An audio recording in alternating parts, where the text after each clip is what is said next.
Good evening, everyone. I'm the storyteller, and I'm here to help you fall asleep. So before we start, make sure you subscribe to the channel and like the video. I'd love to know where you're from and what time you're watching this, so leave it in the comments. When you're ready, make yourself comfortable and relax.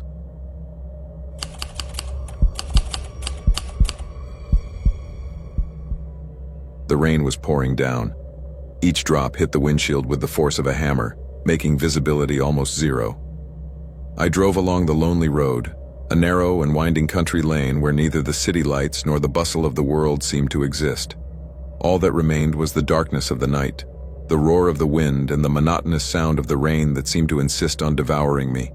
My car, an old model that had already shown signs of wear and tear over the last year, was not exactly in its best shape. But there was no other way to get to the town where my brother lived. I needed to get there fast. I had promised to be there for dinner, but delays started to pile up. The storm was getting worse with every mile. Then, without warning, the engine started to make a strange sound as if it were choking. The noise intensified until it became an irregular tapping. I could no longer ignore it. I braked hard, and when the car finally stopped, the first thing I noticed was the absolute silence around it. The rain was still falling hard, but everything else seemed to have stopped. "Shit, it can't be possible," I muttered, and tried to start the engine again. Nothing. A sigh escaped my lips as frustration washed over me. I looked around. On either side of the road, a couple of dry, twisted trees stood like lifeless shadows. On the horizon, the glare of lightning was barely visible, and the sound of thunder grew deeper and more ominous. I stood there for a few moments, thinking about what to do. I knew there was no service station nearby. The last time I passed through here, months ago, there was hardly any kind of signage. It was the kind of place where a car could be stranded for hours without anyone passing by. The cell phone? No, I had no signal. My only recourse was to walk, was the only possible option for salvation. Or so I thought. "Excellent," my voice murmured, with a touch of irony. With a resigned sigh, I left the car behind and started walking. Raindrops lashed my face with every step, but I had no choice. The road seemed endless. I felt small, insignificant under the gray sky and the fury of the storm. The fog began to lift as I advanced, and the darkness grew thicker. Each step echoed in my ears as if someone were following me, but it was nothing more than the sound of my own feet on the mud, as lonely as everything around me. The minutes passed, and then the hours, and the rain did not let up. I couldn't see properly. The water dripped down my face and blinded me. Every time lightning illuminated the horizon, the shadows of the trees stretched and warped, creating strange and deformed figures. Suddenly, I began to hear something. A sound I couldn't identify, but which added to the cadence of the storm. A strange car. In the distance, almost imperceptible beneath the din of the storm, I could make out the lights of a vehicle approaching along the road. At first, I thought it was my salvation. Maybe someone would help me. But something about the way the car was moving made me doubt it. It wasn't a vehicle rushing towards me through the storm, but was maintaining a constant speed as if it were looking for something. I stood still on the side of the road and watched as the car's lights slowly approached. There was nowhere else on that lonely, forgotten road where someone could stop for no reason, and the feeling of unease grew inside me. The old car passed by, but when it had completely crossed, I saw it. The lights suddenly went out. The car stopped in the middle of the road, and there it stayed. I felt a pressure in my chest. Something wasn't right. I couldn't explain why, but my whole being warned me that I should move away. Uncertainty took hold of me, and my survival instinct, until now latent, began to burn. I closed my eyes for a few seconds, trying to calm down, but the sound of doors opening, followed by footsteps, made me open them with a jolt. There, in the middle of the storm, I saw a figure get out of the car. A man, tall, heavily built, with deep white skin, wet and disheveled clothes. His silhouette stood out in the glare of the lightning. The man made no move, just stood there watching. Something about his posture made me doubt his intentions, as if he were waiting for me to approach, or worse still, for him to approach me. My mind began to wander. Why had he stopped the car? Who was this guy? What the hell did he want from me? I decided not to wait to find out. Quickly, I moved away from the road into the undergrowth and tried to move without making a sound. I was completely soaked, but fear gave me the strength to move forward. I heard the man's footsteps on the asphalt slowly approaching, getting closer and closer.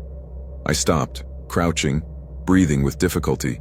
I could barely hear myself think over the rumble of the storm, but what I did hear was what made my blood run cold. A deep, heavy breath. It wasn't mine. Someone was behind me. Panic hit me hard. I turned to face the one following me, but I saw no one. However, the smell of wet earth and sweat enveloped me, as if the presence was too close. With my heart beating a mile a minute, I tried to move faster, but something or someone wouldn't let me. I ran towards the road looking for some kind of shelter, but there was nothing. The fog made my vision even more blurred, and the sound of footsteps behind me intensified. Something or someone was there, following me so quiet and stealthy that it was difficult for me to distinguish between reality and my own paranoia. In a fit of desperation, I made an impulsive decision. I turned right and entered a narrow path that cut through the forest.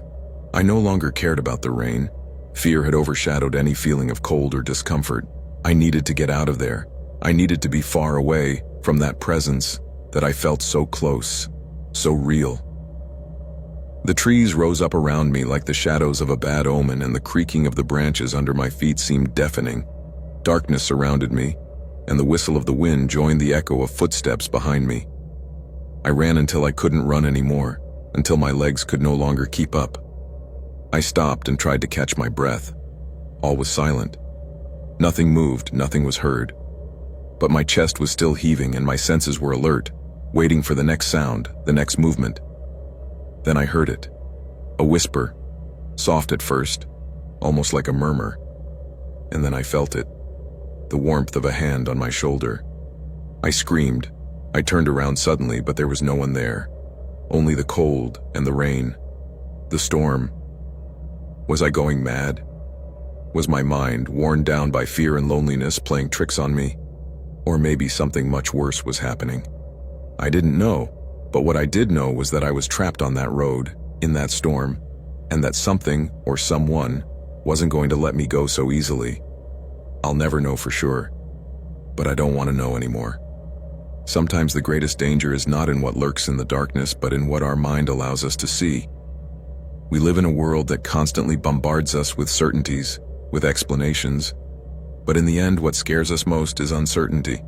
It is not the moving shadow or the noise we hear in the distance, but the doubt as to whether what we perceive is real or a product of our own fear.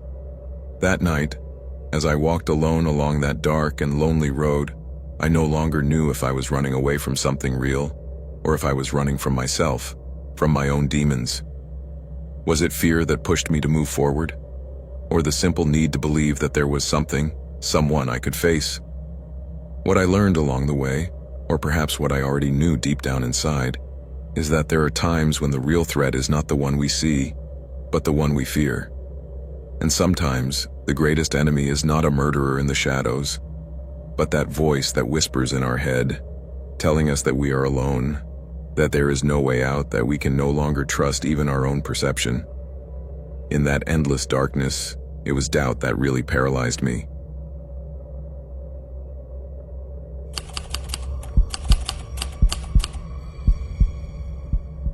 This marked my life forever. I received a message a few hours ago that left me with a feeling of intrigue. It was brief, direct, and, I must confess, somewhat disturbing. It said, "See you tonight, 7:35, at El Fogon Gourmet, as agreed." What did it all mean? There was something about those words that left a bad taste in my mouth, as if in some mysterious way, I had been waiting for that message without knowing it. But who was she? The truth is that I had no idea. I had never planned a date with anyone. Not even the name of the restaurant sounded familiar to me, nor the location, much less the time. However, the message was so clear and precise that something inside me, perhaps curiosity or an inexplicable need to understand what was happening, prompted me to go ahead. What would that night have in store for me? I left the house at nightfall, with the rain pounding on the windows of my car, while the streets seemed to crumble under the weight of the downpour. The storm was relentless, the kind of rain that makes everything blur and darken. Each passing streetlight was a shadowy glimmer, as if the whole world were plunged into a watery nightmare. My hands trembled slightly on the steering wheel and I found it hard to concentrate. Something wasn't right, I knew it. But I couldn't stop. El Fogon Gourmet was located on a street I had never been down before. At first I thought it might be a new part of town, But when I saw the building, its old and weather-beaten facade, I realized that wasn't the case. There it was, crouching in the middle of the storm, its windows fogged up and a wooden door swaying in the wind. The place was not at all gourmet, luxurious, or elegant, just desolation. I parked the car right in front of the entrance, and what a surprise, the place seemed deserted. There was only a faint yellow light in the corner, illuminating an entrance that surprisingly no one seemed to use. I wondered, where was the manager? And the waitress? It seemed like there was no one around.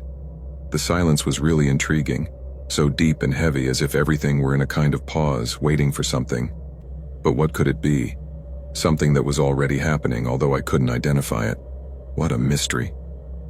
I got out of the car with the water soaking my jacket and the sound of thunder rumbling across the sky. The door creaked open, and the air inside was thick, damp, as if the restaurant itself were full of secrets. The light from the lamps was low, almost dim, as if trying to hide in the shadows. The floor was slippery, and the aroma in the air was not that of food, but something more metallic, more strange. My footsteps echoed off the empty walls, and for a moment I wondered if I was alone. I walked over to a solitary table in the corner where a flickering candle barely illuminated its base. What a strange place this was. There were no waiters, nor the usual sound of plates and cutlery.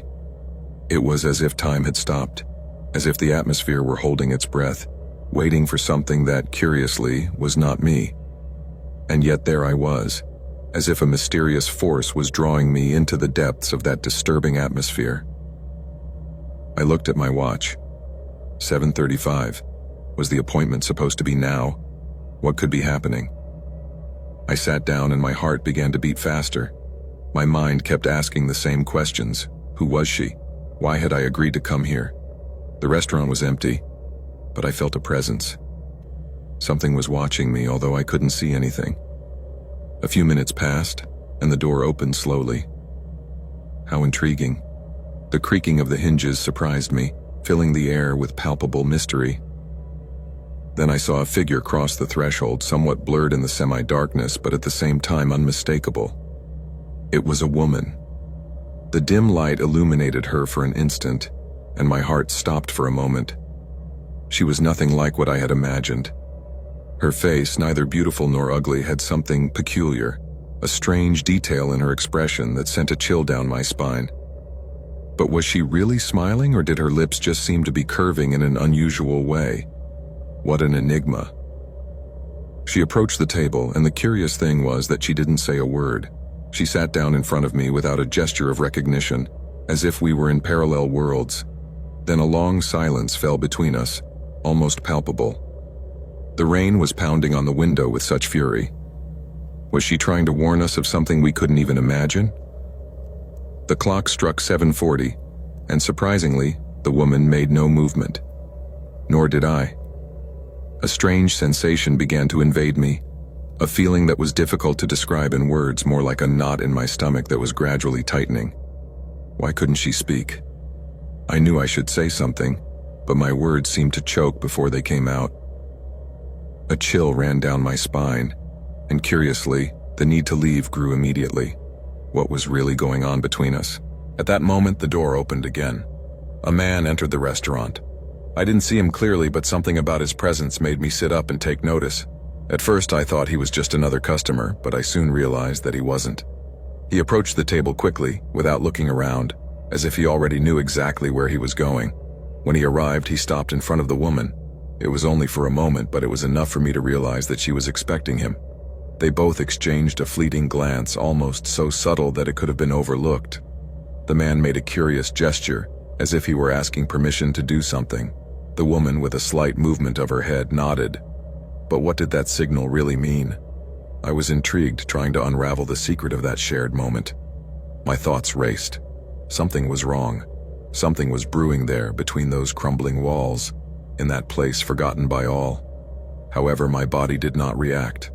I was paralyzed, trapped in that corner of the room with the rain pounding on the window and the sound of the wind filling the space. The man sat down in silence, and that puzzled me. Why didn't he introduce himself? Why didn't he apologize for being late? It was as if everything had been orchestrated from the start, and I wondered what was at stake. Should I leave? Was it wise to stay? Or maybe I should call someone? Everything seemed like a labyrinth in which each decision could lead to an unexpected outcome.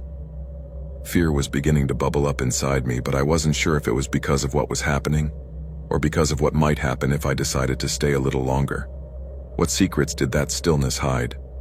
What revelations were waiting in the darkness? The lights began to flicker and the woman turned her head slowly as if something had disturbed her. I saw how the man looked at her, unhurriedly, but with a calm that made my skin crawl. Suddenly, he leaned forward, and his words reached my table, but I couldn't understand them. It was as if everything had become blurred. The sound of the storm seemed to fade away, and all that remained was that silent conversation between them, that tension that took over the atmosphere. I got up from my seat, but why did I do it? It was as if a mysterious force was guiding me. My feet were moving towards the door, but just as I was about to cross the threshold, I felt a soft hand on my shoulder. I turned quickly, but there was no one there. My heart was beating with an intensity that surprised me, and the darkness of the restaurant enveloped me like an eerie embrace. Was there any way to escape this strange situation? Suddenly, a bright light exploded in the place, blinding me for an instant. When my eyes adjusted again, the man's figure had disappeared. Where was the woman who had been in his seat? And the restaurant, in a disconcerting twist, had fallen silent again. The exit door was closed, as if it had never existed. What was really going on? My mind began to reel. Thoughts piled up, but I couldn't process them. The only thing I knew for sure was that I was trapped there in the rain, in that empty restaurant, not understanding what was happening. Everything around me was a lie, a cruel game of fate that I couldn't control. And although I tried to leave, I knew I wouldn't be able to. The storm continued outside, but the anguish inside me only grew. Sometimes true fear doesn't come from what you can see, but from what you can't understand, from what you know is happening, but fail to recognize until it's too late. It is difficult to accept that sometimes the decisions we make, even the smallest ones, like accepting an invitation or a drink, can lead us to a place from which there is no return. Because deep down, it is not darkness that terrifies us. It is the idea that we are not the masters of our own destiny, that, when we least expect it, a stranger, a complete unknown, has the power to pull the strings of our life without us even suspecting it. We may never understand if that encounter was our choice or a carefully laid trap. But what is certain is that, once you let yourself be carried away, it is too late to repent. Perhaps the real fear does not lie in monsters or the supernatural, but in that human capacity to play with control, to manipulate circumstances in such a subtle way that you don't realize you are already trapped until everything is irreversible.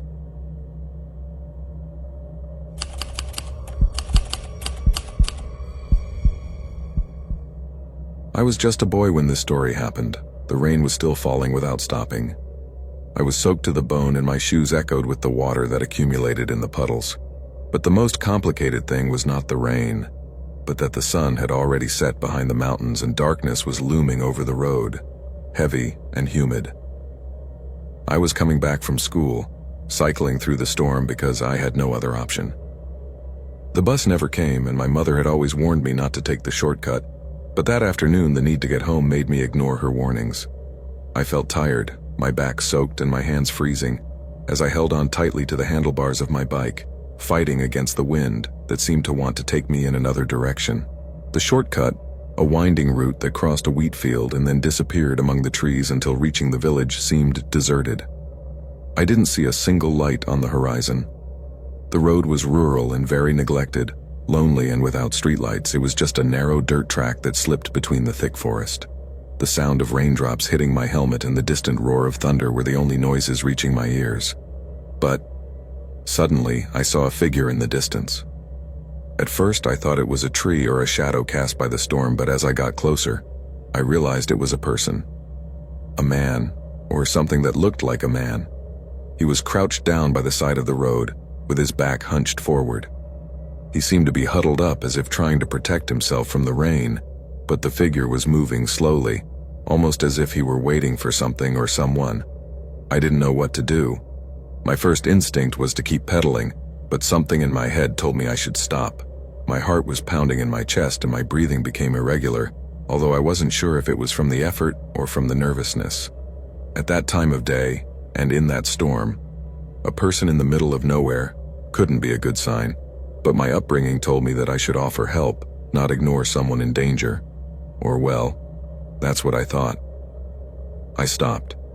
The bicycle wheel creaked loudly in the mud and the figure turned slowly, raising his head. He was an old man, his skin wrinkled like paper and his face covered by a gray beard that looked like it hadn't been trimmed in many years. His eyes, however, were not what one would expect from a man of his age. They were fixed, observant eyes, almost disproportionately intense. He looked at me for a long second without saying a word. "Are you all right?" I asked, although my voice trembled, almost without meaning to.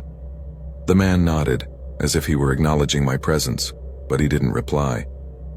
I started to feel a chill running down my spine. I didn't know why, but something about him didn't seem very confident. The atmosphere around us thickened, as if the air had become dense and tense. The rain, although fierce, seemed a minor detail compared to this growing feeling of unease. "Do you need help?" I repeated, a little more firmly, although inside I was no longer so sure I wanted to stay. The man did nothing. He just stood there, motionless, his eyes fixed on mine, as if he were deciding whether or not to speak. What puzzled me even more was that he didn't move when I called him, as if his body were so embedded in the ground that he had become part of the storm. Something was wrong. I couldn't figure out what exactly, but I couldn't ignore it. Then, as I watched him, I noticed something shining in his hands, something I hadn't seen before. It wasn't a reflection from the rain.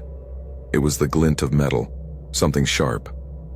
I couldn't see it clearly from a distance, but my instinct told me that it wasn't something a lonely old man would need to survive the storm.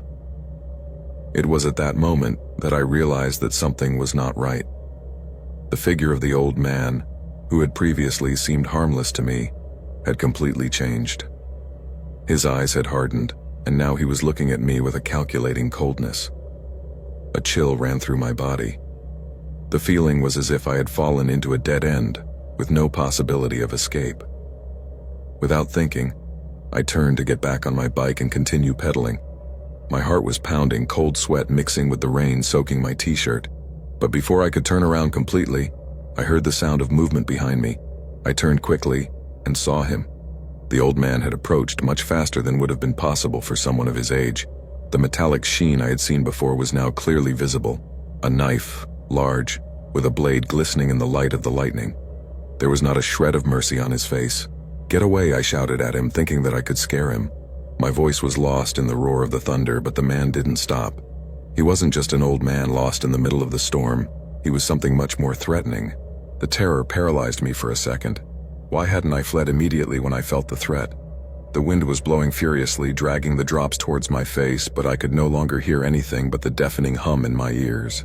Suddenly, the old man lunged at me, not with the clumsiness one would expect of someone so old, but with terrifying speed, as if his body, which at first seemed fragile, had accumulated a supernatural strength.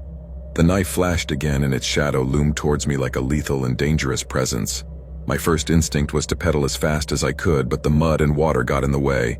The bike slipped on the slippery ground. I was trapped.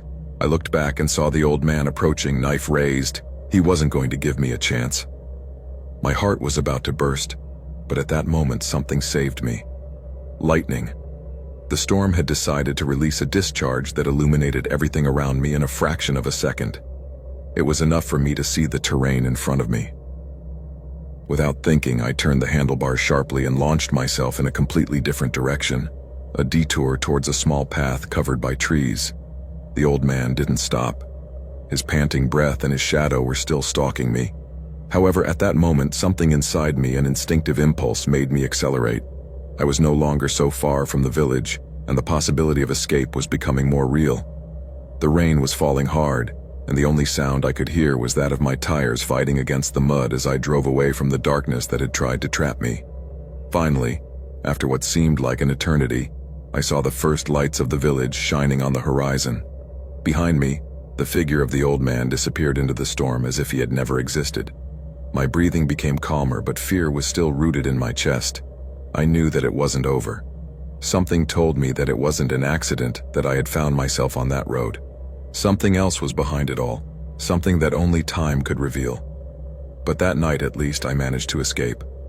Sometimes we think that danger presents itself in an obvious way, in what we can see and recognize with the naked eye. We believe that evil always has a clear and evident form. However, reality is more subtle. Danger can lurk in unexpected places, in a secluded corner, in a seemingly fragile and harmless figure. It is not so much the monster lurking in the darkness that really scares us, but rather that which makes us let down our guard and lose our caution. The old man I met in that storm, a man who seemed helpless, taught me a lesson I will never forget. He made me understand that vulnerability can be just a facade that hides the darkest side of humanity. I never knew why he chose me as his victim or what led him to act that way. But what I do know is that the fear I felt came not only from what he was doing, but from what he represented.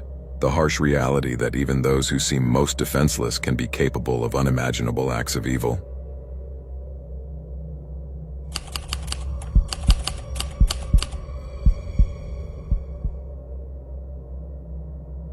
My vacations haven't been the same since this happened.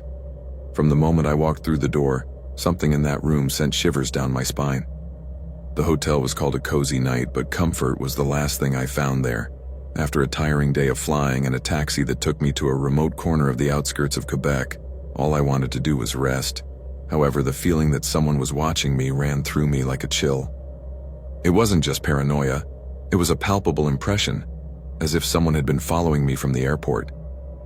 The hotel lobby was a dark and unattractive place, with dim lighting and dark wooden furniture that, far from being welcoming, increased the grayish air of the place. The receptionist, a woman with an expressionless face, handed me the key without saying a word. Not even a good evening, not even a smile. Just an uncomfortable silence while she took the card. I got the feeling that there was no one else left in the hotel, that I was alone in that huge building with endless corridors. I went up to the third floor, and when I reached the door to my room, a shiver ran down my spine. The door was a dull brown color, somewhat stained in the corners. My name was written in typewritten letters on a piece of paper stuck to the top of the door. I went in, dragging my suitcase, which was really a bit heavy, and let out a sigh of relief. The room wasn't much. A small bed, a very ugly and hard chair, a floor lamp that flickered from time to time, and a window overlooking an empty parking lot, illuminated by the neon lights outside.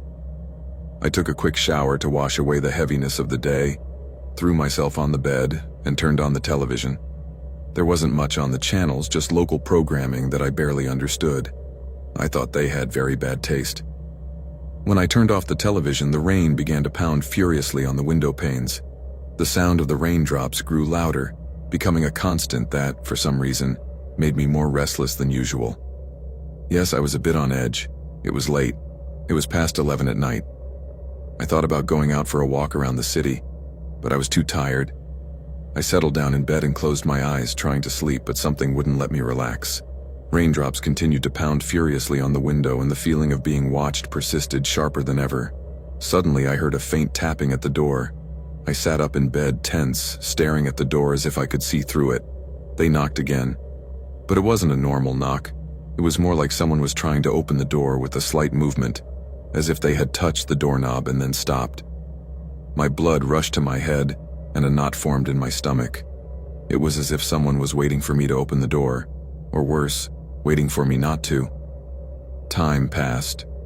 Nobody else knocked. The rain continued its relentless course. I took a deep breath, not without effort, and got out of bed. I approached the door cautiously. I put my ear close to the threshold, hoping to hear some noise, some sign that there was someone on the other side. Nothing. Just the constant pounding of the storm. I opened the door a little. There was no one there. I felt stupid for being so paranoid. It was late. The dark and rainy night had played a trick on me. Surely it was a mistake or some lost guest who had accidentally knocked on the wrong door, and I really hoped that was all it was. But when I went back inside and got into bed, something inside me told me that I shouldn't let it go so easily. I didn't bother to check the locks on the windows or the rest of the room. I simply covered myself as best I could with the sheets and tried to sleep. The rain didn't stop. It lashed down with more fury, as if it wanted to crush the outside world. But then I heard another noise again, a thud, a dragging sound. It was very low, almost imperceptible but clearly a noise coming from the corridor. Fear immediately took hold of me. I remained stuck to the bed, unable to move, breathing as slowly as I could so as not to make any noise. The sound was advancing, as if someone was walking slowly down the corridor, shuffling their feet, perhaps taking care not to be heard. It was not the sound of a normal person walking, but something else. Something heavy. I could hear the person stop in front of my door. I didn't know what to do. I didn't want to move or even breathe. The seconds stretched into an eternity. My mind was a sea of doubt and fear. A few minutes passed. The sound stopped, and at that moment I thanked God. I couldn't go back to sleep.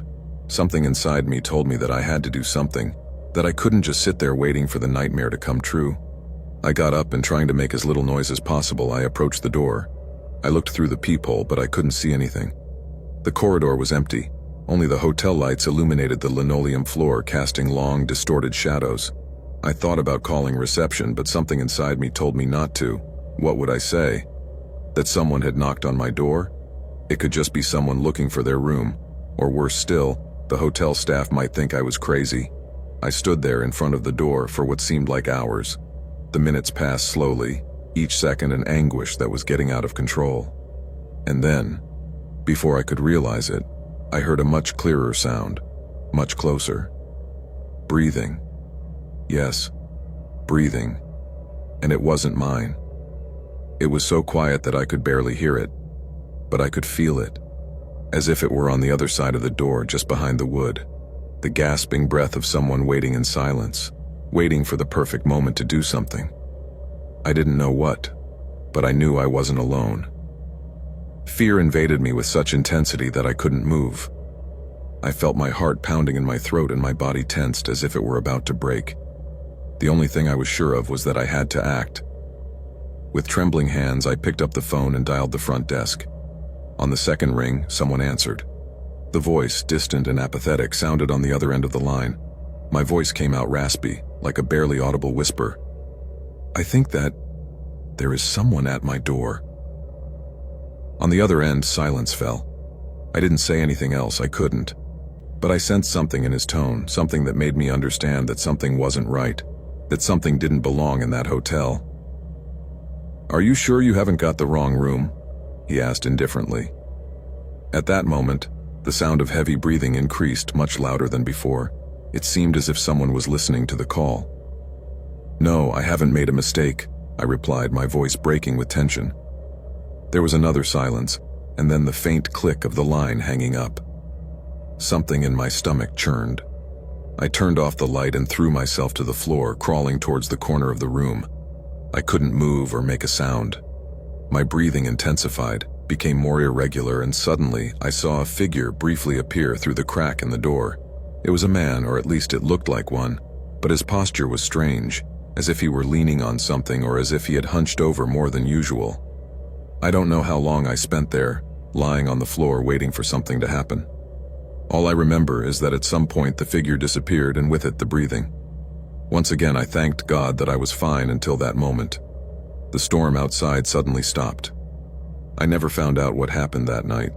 Nobody at the hotel seemed to have any answers, neither the receptionist nor the staff. The only thing that was clear was that the next day when I left the hotel, I felt that someone was watching me from the shadows. As if there was someone following in my footsteps, even though I couldn't see them. The hotel a cozy night was not meant to be. Perhaps like me, the people who stayed there never knew it. Today, when I think back to that night, I realize how much I have changed. The paranoia and fear that paralyzed me at that moment taught me a lesson that, although difficult, was necessary. The world is not always as safe as it seems, and the signs of danger are not always obvious. That experience left its mark on me, and since then I have learned to be more cautious, to pay attention not only to my instinct, but also to those little alarms that I often ignore. What I used to consider just paranoia, I now understand was my body warning me of something that I couldn't clearly identify but that I did perceive. Life has a curious way of teaching us to be alert and not to trust blindly, even in situations that seem normal. Since that moment, I have learned to observe the people around me more closely, to be more aware of my surroundings and not to get carried away by the comfort of routine. Danger doesn't always appear as we imagine it to, and safety is never guaranteed. Although peace of mind and confidence are important, it's good to be cautious, to always have a backup plan, and to remember that danger can arise from the most unexpected places. Now I know that you should never let your guard down, and that sometimes being alert is the only way to stay alive.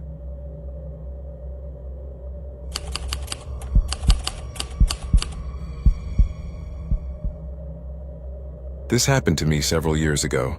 The storm roared with such force that for a moment I thought the roof of my apartment would collapse.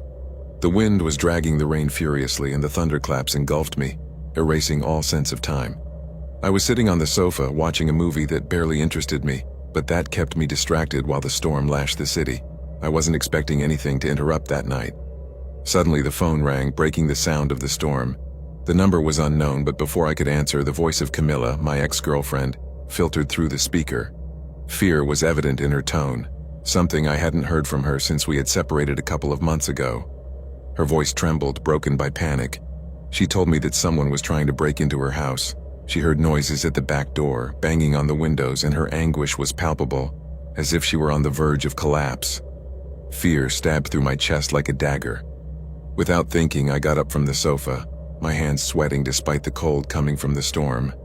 I knew it could be a false alarm, like so many others that Camilla had exaggerated in the past, but something made me doubt. What if this time it wasn't? Concern for her safety, even though I was upset about the breakup, pushed me to act. My voice broke as I promised her I would be on my way and hung up. I grabbed my car keys and ran to the door. The storm was getting worse. Lightning illuminated the darkness, and the rain seemed to fall in thick curtains, as if the city was about to be swallowed up by the storm.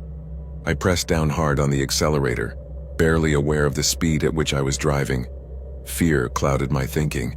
I just wanted to get to her house quickly to make sure everything was all right. The journey that would normally take about 20 minutes was reduced to less than 10. The car was skidding on the wet asphalt, and the streetlights were flickering in the wind and rain. When I arrived at Camilla's house, an old villa on the outskirts of the city, everything was dark, lit only by lightning. There was no sign of life around. I stopped in front of the door and quickly got out of the car. I ran towards the entrance, carefully observing my surroundings. Nothing seemed out of the ordinary. The rain lashed my face, blurring my vision, and my glasses fogged up. I rang the bell but got no answer. I banged on the door, shouting her name. The silence that responded to me was exasperating. My heart was beating fast, agitated by a growing anxiety. Why wasn't she answering? I knocked on the door again, this time harder, until finally I heard footsteps from inside. The door opened slowly, and there was Camilla, dressed in a woolen sweater, her hair messy, her eyes red, and her breathing heavy. I looked at her, trying to remain calm, but her gaze, full of panic, made me understand that something was not right. She told me that she had seen someone in the garden looking through the window, and that he had tried to enter through the back door. For a while he had been banging on the windows. She was terrified. She didn't know what to do. Despite the frustration it caused me, I couldn't help but feel some sympathy for her. The storm in her story seemed increasingly surreal to me. Despite everything, a chill ran through my body. Something wasn't right. I asked her if she knew who it could be. Camilla shook her head, her eyes fixed on the floor as if something were crushing her. I followed her to the living room, which overlooked the back garden. I looked carefully but saw nothing. The garden was empty. Only the rain and the wind broke the silence. The windows showed no signs of having been forced. I told her I couldn't see anything and asked her if she was sure about what she had seen. She didn't reply immediately. She seemed lost in thought. Then a creak from the upper floor made me sit up. The sound was clearly coming from upstairs, right where the master bedroom was. It wasn't the sound of the storm. It was something different. Camilla whispered that she wasn't alone, that something wasn't right. My breathing became heavier, and my mind began to fill with dark thoughts. What seemed like a false alarm was now turning into something much more disturbing. Camilla pointed a trembling finger towards the hallway, as if something were paralyzing her. I felt a growing sense of unease, but I tried to remain calm. I decided it was best to investigate and entered the house. The air was cold, colder than it should be on a night like this. The house seemed empty, as if something were absent. The lights in the hallway flickered with every flash of lightning. creating strange shadows on the walls. I asked her if she had any idea who the intruder might be. She shook her head, her face pale and her gaze fixed on the floor, as if she couldn't tell me what she was really thinking. I went over to the living room window and looked again. Nothing. The garden was empty. The windows were intact. It was then that a creaking sound came from upstairs again, followed by footsteps, and I stopped. The presence I felt in the house was no longer just Camilla, but something else, something strange. And the footsteps didn't come from the storm. Camilla whispered to me that something wasn't right. My senses were alert. Something inside me told me we should leave, but something else, an invisible force, kept me there. Then I heard the laughter, low, guttural, but clearly audible. It was at that moment that Camilla looked at me, her eyes full of tears, and confessed something to me that I never imagined. "He's not a thief," she said to me, her voice breaking. "It's him. The man who has been following me since that night." A shiver ran through my whole body. I knew who she was talking about. He was a man from Camilla's past, a man she had never spoken to me about, but whose shadow had been present in her life, a man whose image came to mind like a flash, and fear invaded me. I couldn't fully understand it until the front door slammed shut as if an invisible force had pushed it closed. The footsteps on the upper floor grew louder. That laughter filled the house. The real nightmare was about to begin. While the storm continued its furious dance outside, a heavy stillness had settled over the house. The echoes of footsteps on the upper floor were no longer just sounds but palpable presences, which seemed to creep along the walls. The darkness did not come from outside, but from within the house itself, from those dark corners of the human soul that one sometimes insists on ignoring. It's funny how the mind tends to make fun of oneself, to convince us that we are prepared for the worst, for the unpredictable, until we come face to face with it. I thought that the things that happen in stories are just that, stories. And yet, there I was, trapped in a reality where lies and truth intertwined in a dark abyss. The false alarm, the momentary fear of the possibility of imminent danger, had led me here. But in the end, it was my own ignorance, my lack of understanding about Camilla's past, that had really put us in danger. We insist on ignoring the shadows, on believing that what we don't see doesn't exist, when in reality there are dangerous people living much closer than we would like to think, in the memories, in the decisions we don't make, in the untold stories.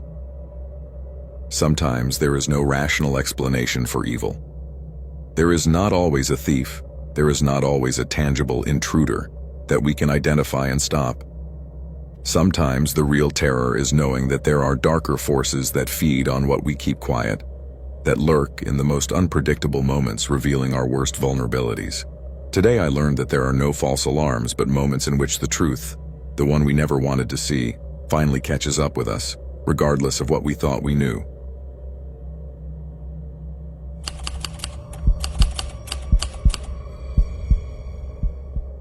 I had decided that I needed a break, a change of scenery, something to get me out of the confinement of work, the daily routine and the days of insomnia. I don't often go out into the open air, but on that special afternoon the storm seemed the perfect excuse to throw myself into the forest. I needed clarity, and the sound of the rain falling on the leaves, the rumble of thunder and the thick fog swirling among the trees promised me something I couldn't find in the city: solitude and complete calm. The afternoon began cloudy, and the first drops began to fall just as I was finishing packing my backpack. The forecast had predicted rain, but I never imagined that the storm would be as violent as it turned out to be. At that moment, there was no turning back. Next to me, my hiking boots were resting, ready for the road, and the refuge I had booked halfway along the route was my goal. According to the map, it wouldn't be a long walk, about 3 hours to the nearest refuge. Then a few beers, a blanket, and a comic book awaited me. Something relaxing, just what I was looking for. I set off along the path into the storm, and nature revealed itself in all its fury. The wind howled through the trees, raindrops fell like sharp rocks on my skin. Despite the discomfort, something inside me felt a strange peace, as if the noise of the world faded with every step I took. I had barely walked for half an hour when I realized that the storm had worsened, with the rain beating down on my face and the gusts of wind pushing me backwards. But I didn't care. I was alone, in my element. Or so I thought at the time. It was then that I heard the first noise that made me stop. It wasn't thunder, nor the crackling of branches. It was a strange sound like a whisper. I looked around, but the rain was lashing down with such force that I could barely see more than a short distance. I thought it might be the wind playing with the forest. But then I heard it again, this time closer, as if someone was moving among the trees. I tensed, but decided to keep walking. The last thing I wanted was for my mind to play tricks on me. Sometimes isolation plays tricks with your perceptions. But the noise persisted, like soft footsteps, barely perceptible, but there. And it wasn't the wind, I was sure of that. I felt that there was something or someone watching me. Discomfort invaded me, and the idea of returning to the car seemed increasingly appealing. However, as if my own sense of adventure got in the way, I decided to continue. The path narrowed and the wind began to blow harder, almost pushing me to the edge of the road. Then I saw a figure in the distance. At first I thought it was an illusion, a shadow blurred by the rain. But when the figure took a step towards me, I saw that it was a woman. Tall, not so thin, dressed in a thin jacket that barely protected her from the rain. Her face was hidden by a hood. She was not carrying a backpack or hiking gear, just her, standing in the middle of the storm. At that moment, it seemed very strange to me. "Are you lost?" I shouted, trying to make my voice sound firmer than I felt. The woman raised her head but did not reply, and that really upset me. She just looked at me with dark, empty, and penetrating eyes. A shiver ran down my spine, but I tried not to let it show. "Can I help you?" I insisted, taking a step towards her. Of course, I was very scared. She didn't make a move. Her silence was unsettling, and worst of all, something about her presence made me feel that I wasn't alone, as if she were watching me, evaluating me, waiting for something. Finally, she asked me, "Do you have a shelter nearby?" In a hoarse voice, as if she'd been talking for hours in the middle of the storm. My breathing became irregular. That question was strange. If I was lost, how did I know about the existence of a shelter? There were no other shelters nearby on the map. I was really a little dismayed. I replied that yes, it was about 2 hours from here, further up, but it wasn't a public place. My instinct told me that I should leave immediately, but the woman remained silent, and for a moment I thought she was going to leave. However, her eyes seemed to follow me, observing me intensely. I couldn't stop looking at her. Something wasn't right. The way she was watching me, the way she didn't seem affected by the storm. My skin prickled. The woman was not from this place. Something about her did not fit in with the environment. Finally, the woman spoke, this time with a calmness that made me even more uneasy. I thought, what happened? She doesn't have the same tone of voice anymore. She asked me if she could accompany me, that her car was behind on the path, that she had gotten lost and it might get cold if she continued waiting alone. Her tone was soft, but there was a determination hidden behind those words. A car. Something didn't make sense. There couldn't be a car in the middle of the forest. At that moment, the bad feeling I had been ignoring became an alarm that was ringing in my head. But before I could respond, the woman took a step towards me. Up close, I noticed something even stranger. Her skin was pale, almost translucent, and her long, thin hands were trembling slightly.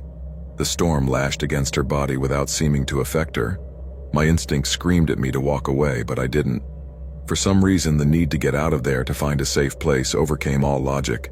I replied that it was okay, that she should come with me, assuring her that she would be safer. I said it, feeling a mixture of relief and fear. She nodded without speaking, and we began to walk together in the rain.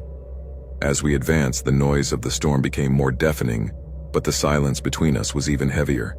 My mind kept turning over unanswered questions. Why was she there?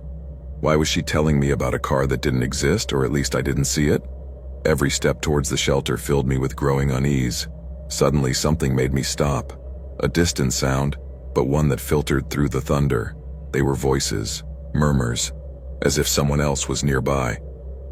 I turned to the woman. "Do you hear that?" I asked her, my voice trembling a little. She didn't reply. She just turned her head towards the same spot, her face expressionless. The sound became clearer. There were more people, as several voices could be heard, and they were too close. "Who are they?" My voice sounded more urgent than I had intended. The woman stared at me, her face expressionless again, and slowly she said, "Don't worry about them. They are not of your world." At that moment I realized that something had gone wrong. Something had broken in the space around us.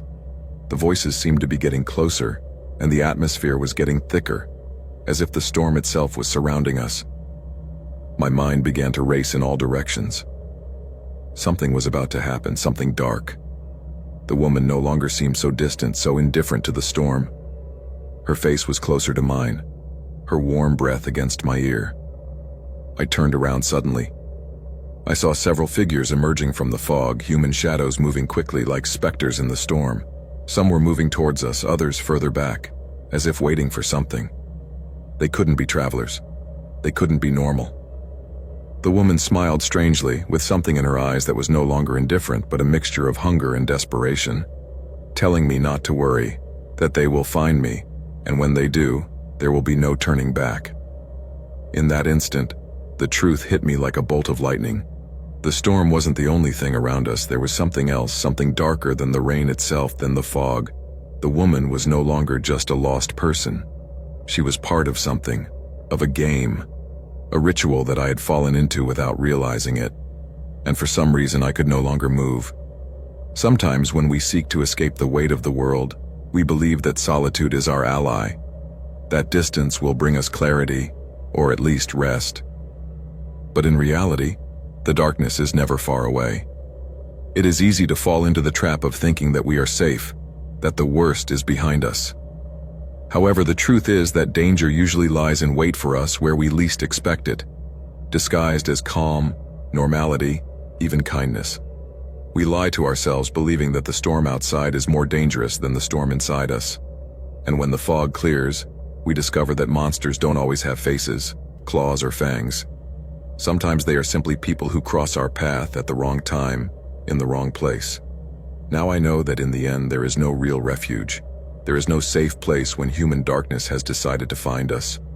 And worst of all, I no longer know if I really want to escape.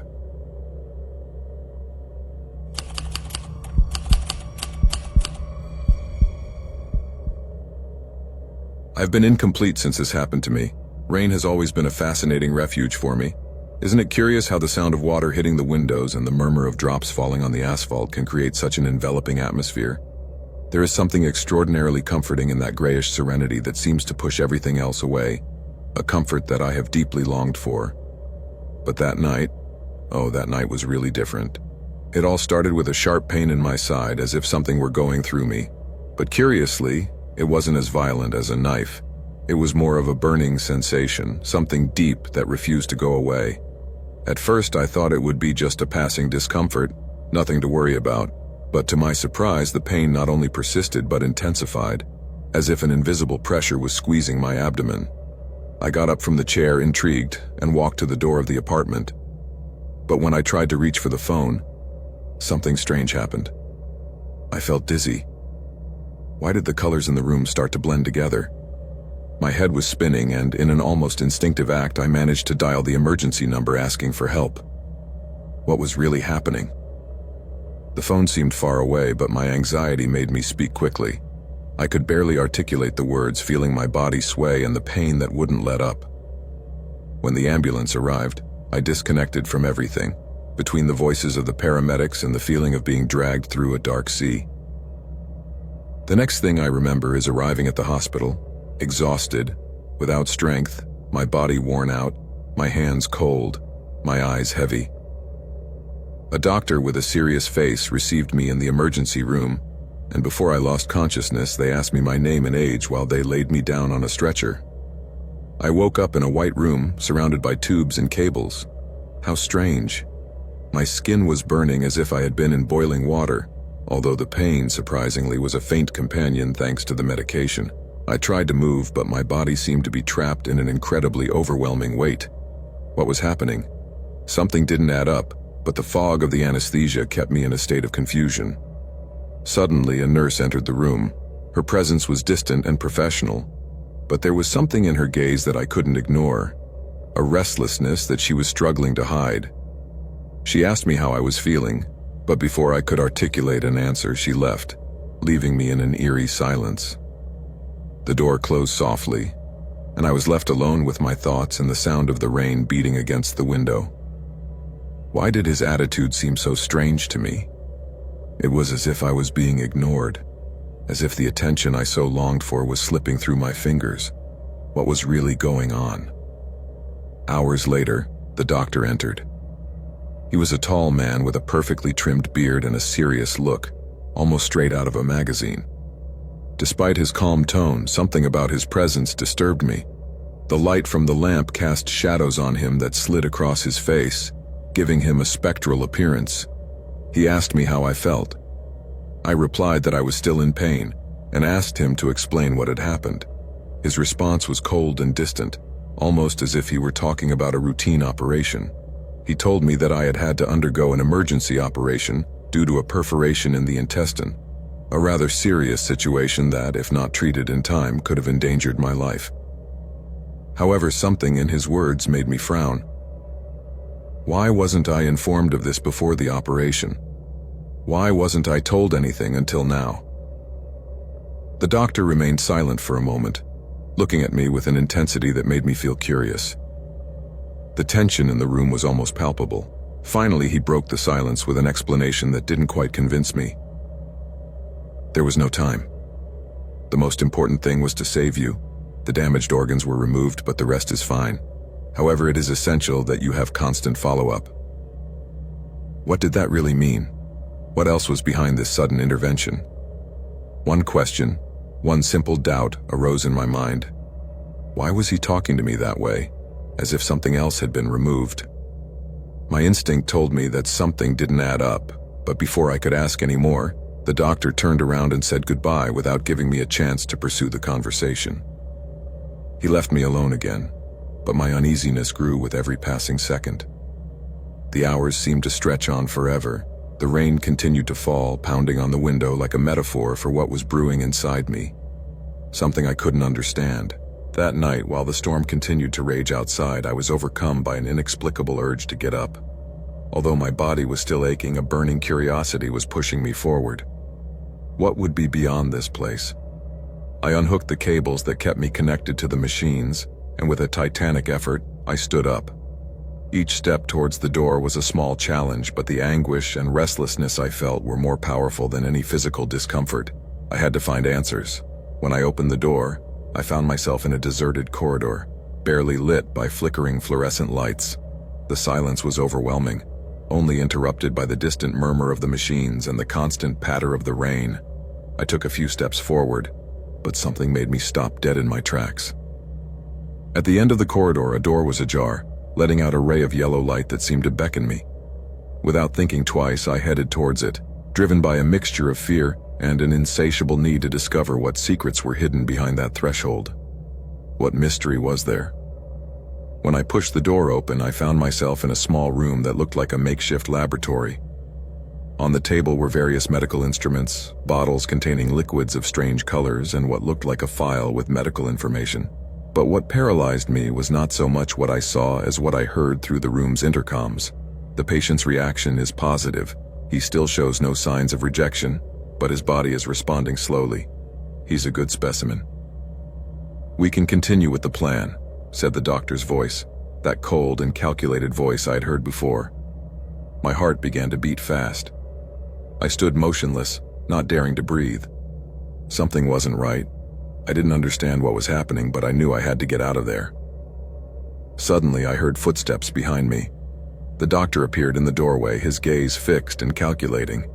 His face was no longer kind or professional. Something in his expression made me understand what he had done. He had got me into a place I couldn't get out of. Before I could even form a word, he took me by the arm and led me towards the operating table. How strange. The room, which had previously looked like an ordinary laboratory, had now been transformed into a disturbing nightmare scenario. "I'm sorry," he murmured with a gentleness that seemed like an apology. "But you can't leave," he said. "You know, we still have a lot of work ahead of us." What could be happening here? The door closed behind him with a dull thud, and the sound of the rain, which had once been my refuge, now sounded like the prelude to something much darker. Something I couldn't escape. I couldn't move. I couldn't scream. But what terrified me most was that it all seemed so planned. As if my life had been nothing more than a piece in a puzzle I didn't understand at all. And then I knew. The operation hadn't been to save me. It had only been the beginning. Now that I'm here, in some corner of the hospital with scars on my body that remind me of what has happened to me, I can't help thinking that I'm still alive, although in a way that seems strange to me. My breathing is slower. My body feels different, incomplete. There are parts of me that are no longer there, organs that someone decided I didn't need and that I didn't even know I had lost. The operation has left its mark on me, not only on my skin, but also on my mind. However, here I am, breathing, feeling, thinking. It's amazing how life can take a turn in a second. In the midst of pain, one clings to the essential, survival. I'm here, but I'm not sure if it's because of my strength, luck, or simply a twist of fate. No one can explain to me how it's possible that I'm still breathing, how a body that has suffered so much is still functioning. Every morning, when I wake up, I look at myself in the mirror and feel that I am a shadow of what I used to be. Life offered me a second chance, but I don't know how to take advantage of it. I'm here, it's true, but I'm not the same person as before. I'm alive, but I feel like something essential is missing. And maybe that's what hurts me the most, recognizing that what defined me is gone. I am alive, yes, but at a price that I cannot fully understand. Perhaps what surprises me most is that, despite everything I have lost, I still question whether it was worth moving on. I don't have a definitive answer. The only thing I know for sure is that for now I am still here. And maybe that is the most important thing.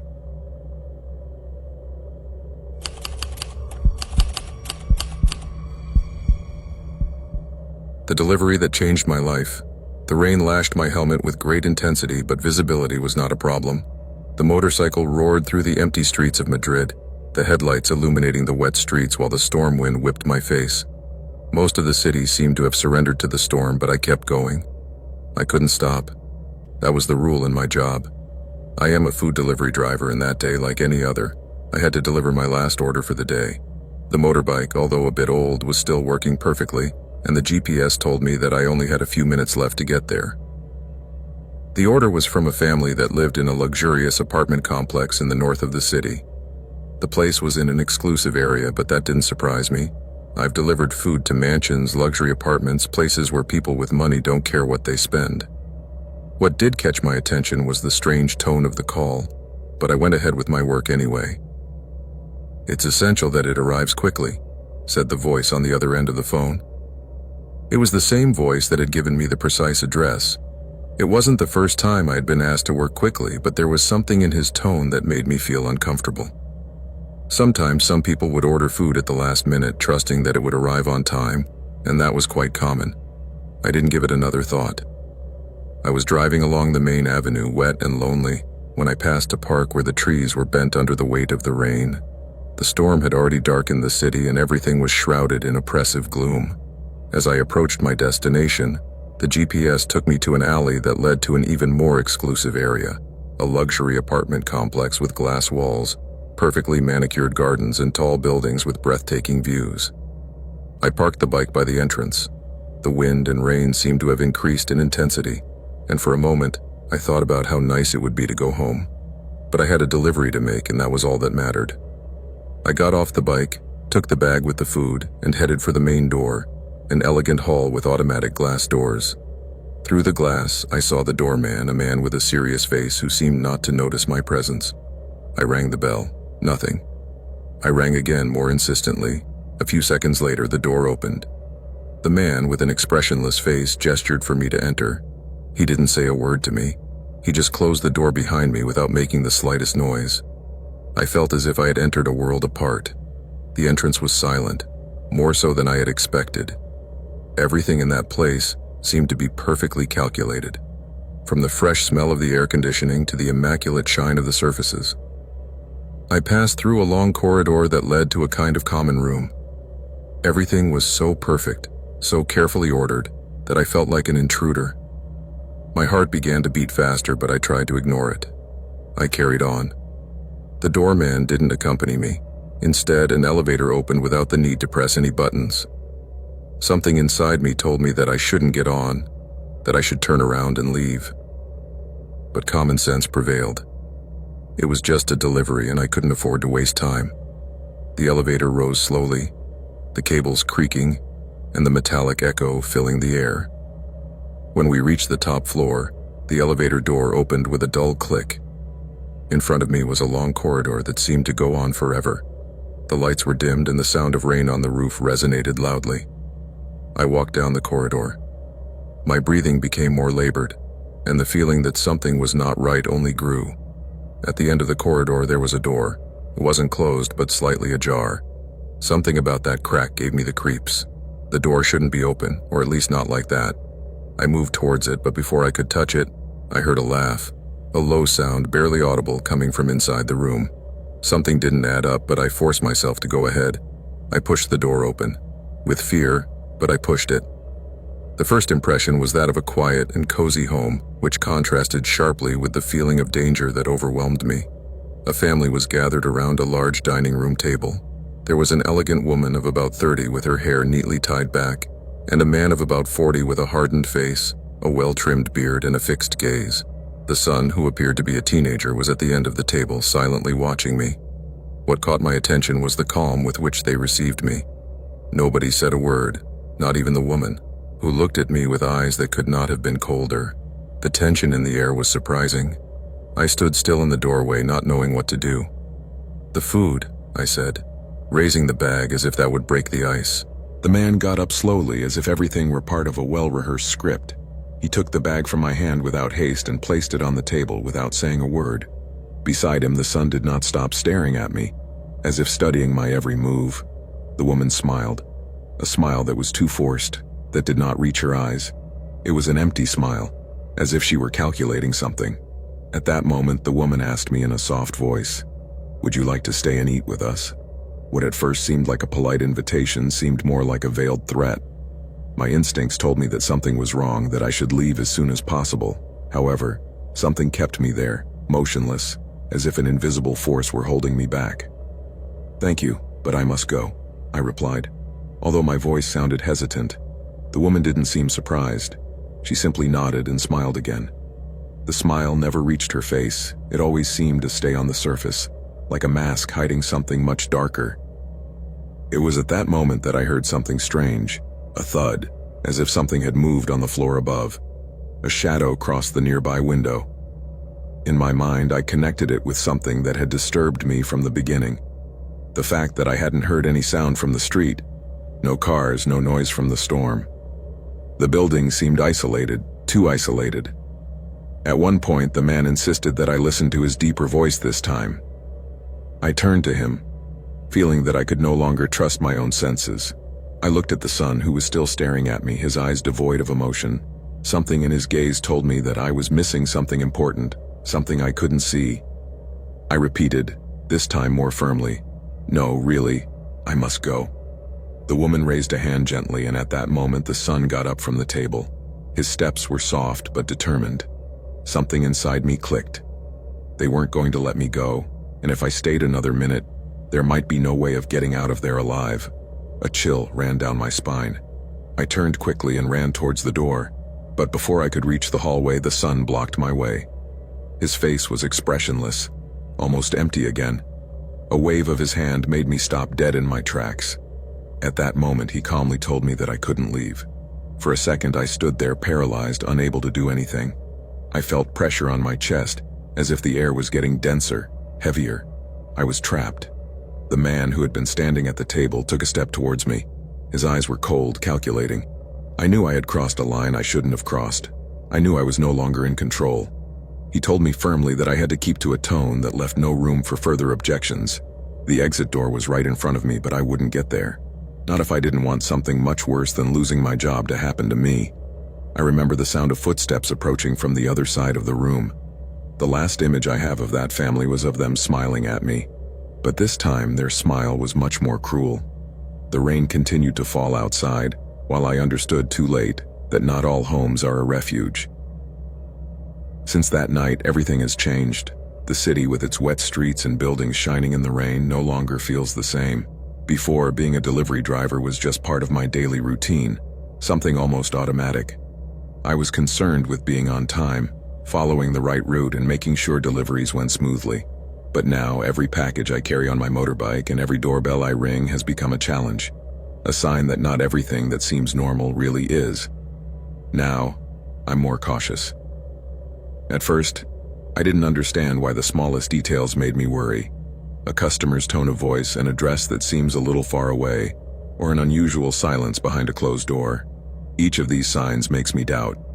Before, I thought that the only thing that mattered was speed. Now what really counts for me is being attentive, not letting my guard down for an instant. I know that the world is not as perfect as the advertisements make it look and that deliveries are not as easy as the brochures say. There are hidden realities that are not visible to the naked eye, but which are always present waiting for their opportunity. My job is not just about taking a pizza or a package from one place to another. Now it is a question of survival. That's why, every time I start the motorbike, I make sure I'm fully alert. In this job and in life in general, you can't rely on appearances alone. If you're not sure who you're really putting your trust in, it's better not to put any trust in anyone at all.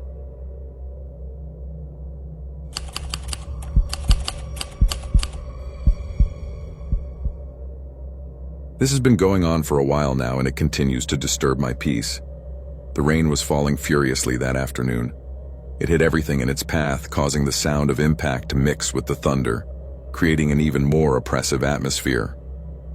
Even so, I decided to go. I had no other plans for that Friday. I hadn't seen my grandmother for so long, and her voice on the phone had made me feel the need to visit her to keep her company. Sometimes the years take us away without us realizing it, and I had realized that it was time to remedy it. I left the car at the entrance to her house, a secluded place in the middle of nowhere. As soon as I closed the door, I felt the weight of the atmosphere on me. That strange feeling you sometimes get when you arrive at places where time seems to have stood still. Grandma's house was old, with small windows overlooking the garden, and a solid wooden door with a worn golden color that creaked when you opened it. I had never been so worried about the rain, but today I couldn't stop thinking about the feeling of uneasiness that came over me as I got closer. At first, I thought it was just the storm, the gloomy atmosphere, but something told me it wasn't just that. As I gradually approached the door, I saw something strange. The light inside the house was off, but a shadow was moving in the living room window. Restless movements, as if someone were walking around. It wasn't my grandmother. She didn't move so nimbly anymore. I was quite sure of that. I stood in the doorway, listening intently. From inside came a low murmur, a kind of conversation. I couldn't make out the words, but the tone was unpleasant. Something made me push the door open cautiously. I entered the house without making a sound. The first impression I got of the house was one of total disorder. The curtains were drawn, the lights were off, and the entrance was covered in dust. Something unusual in that house. The room off the living room was on the left, and that was where the murmur was coming from. The only thing I could clearly make out was the sound of something heavy hitting the floor, as if someone were dragging something or someone. I moved forward cautiously. My breathing was the only thing I could hear apart from the storm. I didn't want to make any noise. I didn't want to alert whoever was there. Something wasn't right. When I reached the corner of the door, I saw a scene that made the air in my lungs freeze. My grandmother, in her usual dress but with a pale face and wide eyes, was looking at the man standing in front of her. He had his back to her, but his posture was disturbing, like that of a predator stalking its prey. He wasn't wearing a jacket or coat despite the cold, and his face was partially covered by a cap. But I could see his eyes. They were cold and inhuman. I don't know what made me act, but my first impulse was to approach and get the stranger's attention. I wanted to say something, but I couldn't open my mouth. I was paralyzed. My mind couldn't process what I was seeing. My grandmother, sitting on a chair, didn't move, her face marked by a deep fear. It wasn't the kind of fear she usually had. A calm concern for the little things in life, but a tangible dread, as if she had seen something she could never escape from. And then I understood. That man wasn't there by chance. He wasn't just any visitor. He wasn't a friend, nor a distant relative. he was something much darker.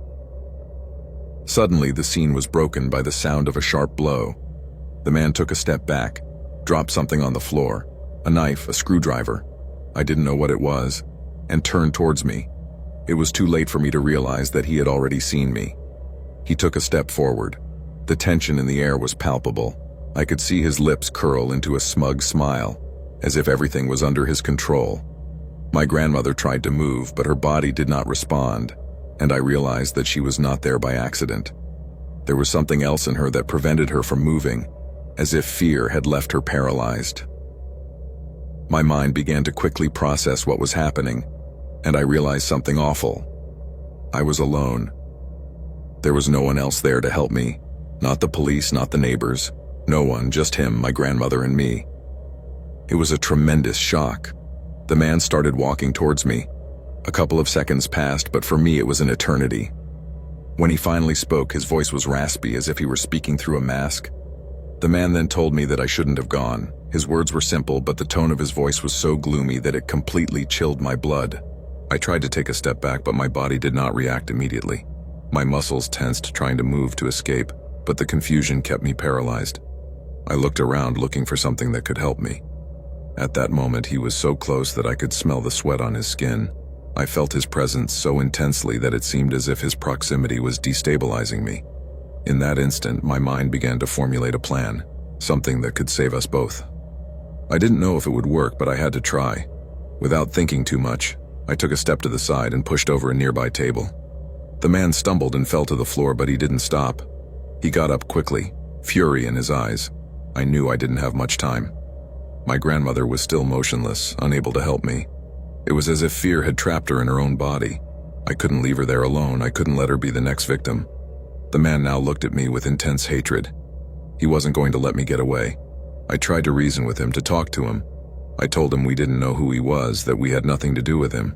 But he just smiled, a twisted smile, as if all this was just a game to him. My heart was pounding in my chest. I could almost hear the echo of my own heartbeat in my ears. "You will never understand," he said to me, his voice even lower, almost a whisper.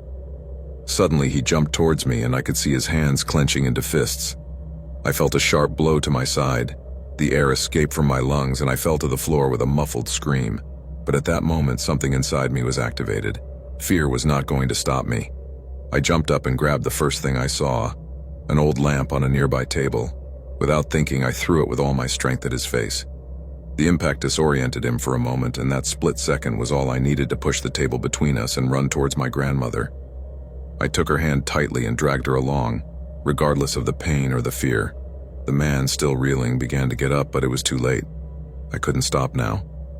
I knew my only chance was to escape. The door was a few meters away, and although the sound of the rain was deafening, my heart was beating so fast that it seemed like the whole world could hear it. I ran like never before. I was about to get out when I felt a pressure on my arm. It was him again, but this time, he wouldn't dare come any closer. The sound of a car braking violently interrupted the moment. I saw the police, alerted by a neighbor, arrive at the scene. The man, seeing the arrival of the officers, realized that his time had run out. In a last attempt, he tried to run into the darkness of the garden, but it was too late.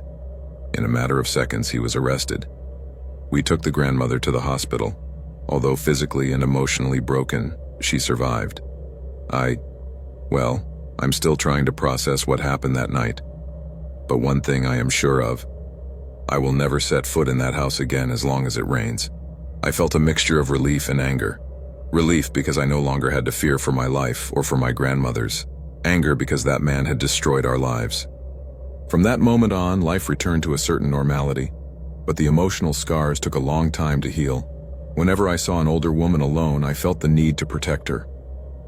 The rain, once a soothing sound, now reminded me of that terrible night. Years later, my grandmother passed away. At her funeral, as I looked down at her coffin, I realized that she had never fully forgiven me for what had happened. But I also knew that she would always love me, in spite of everything. The rain continued to fall, unrelenting, on the cemetery. And I, standing in the cold rain, swore that I would never again allow anyone to hurt someone I loved. The night I spent at my grandmother's house taught me a lesson I never thought I would learn. Sometimes, true danger is not found in the unknown or in the shadows we imagine. True terror comes from our own human frailty, our fears, our decisions, our weaknesses. Human beings are capable of the noblest, but also of the darkest. I have always believed that what scares us most are ghosts or the creatures that appear in our nightmares, but in reality, the most terrifying things are people. Our capacity to hurt others, to ruin lives out of selfishness or madness, is what really defines us as human beings. The evil reflected in someone's face is what can terrify us the most. That night, as the rain beat down on the roof, I realized how fragile we are. I felt like everything I loved was about to fall apart. Sometimes violence doesn't just manifest itself physically, it can also be emotional. The real fear is not just being someone's victim, but seeing what a person is capable of when dealing with their own pain. I had never felt so exposed, and for the first time, I understood the importance of protecting those we love. Darkness is not only outside, it can also be within us.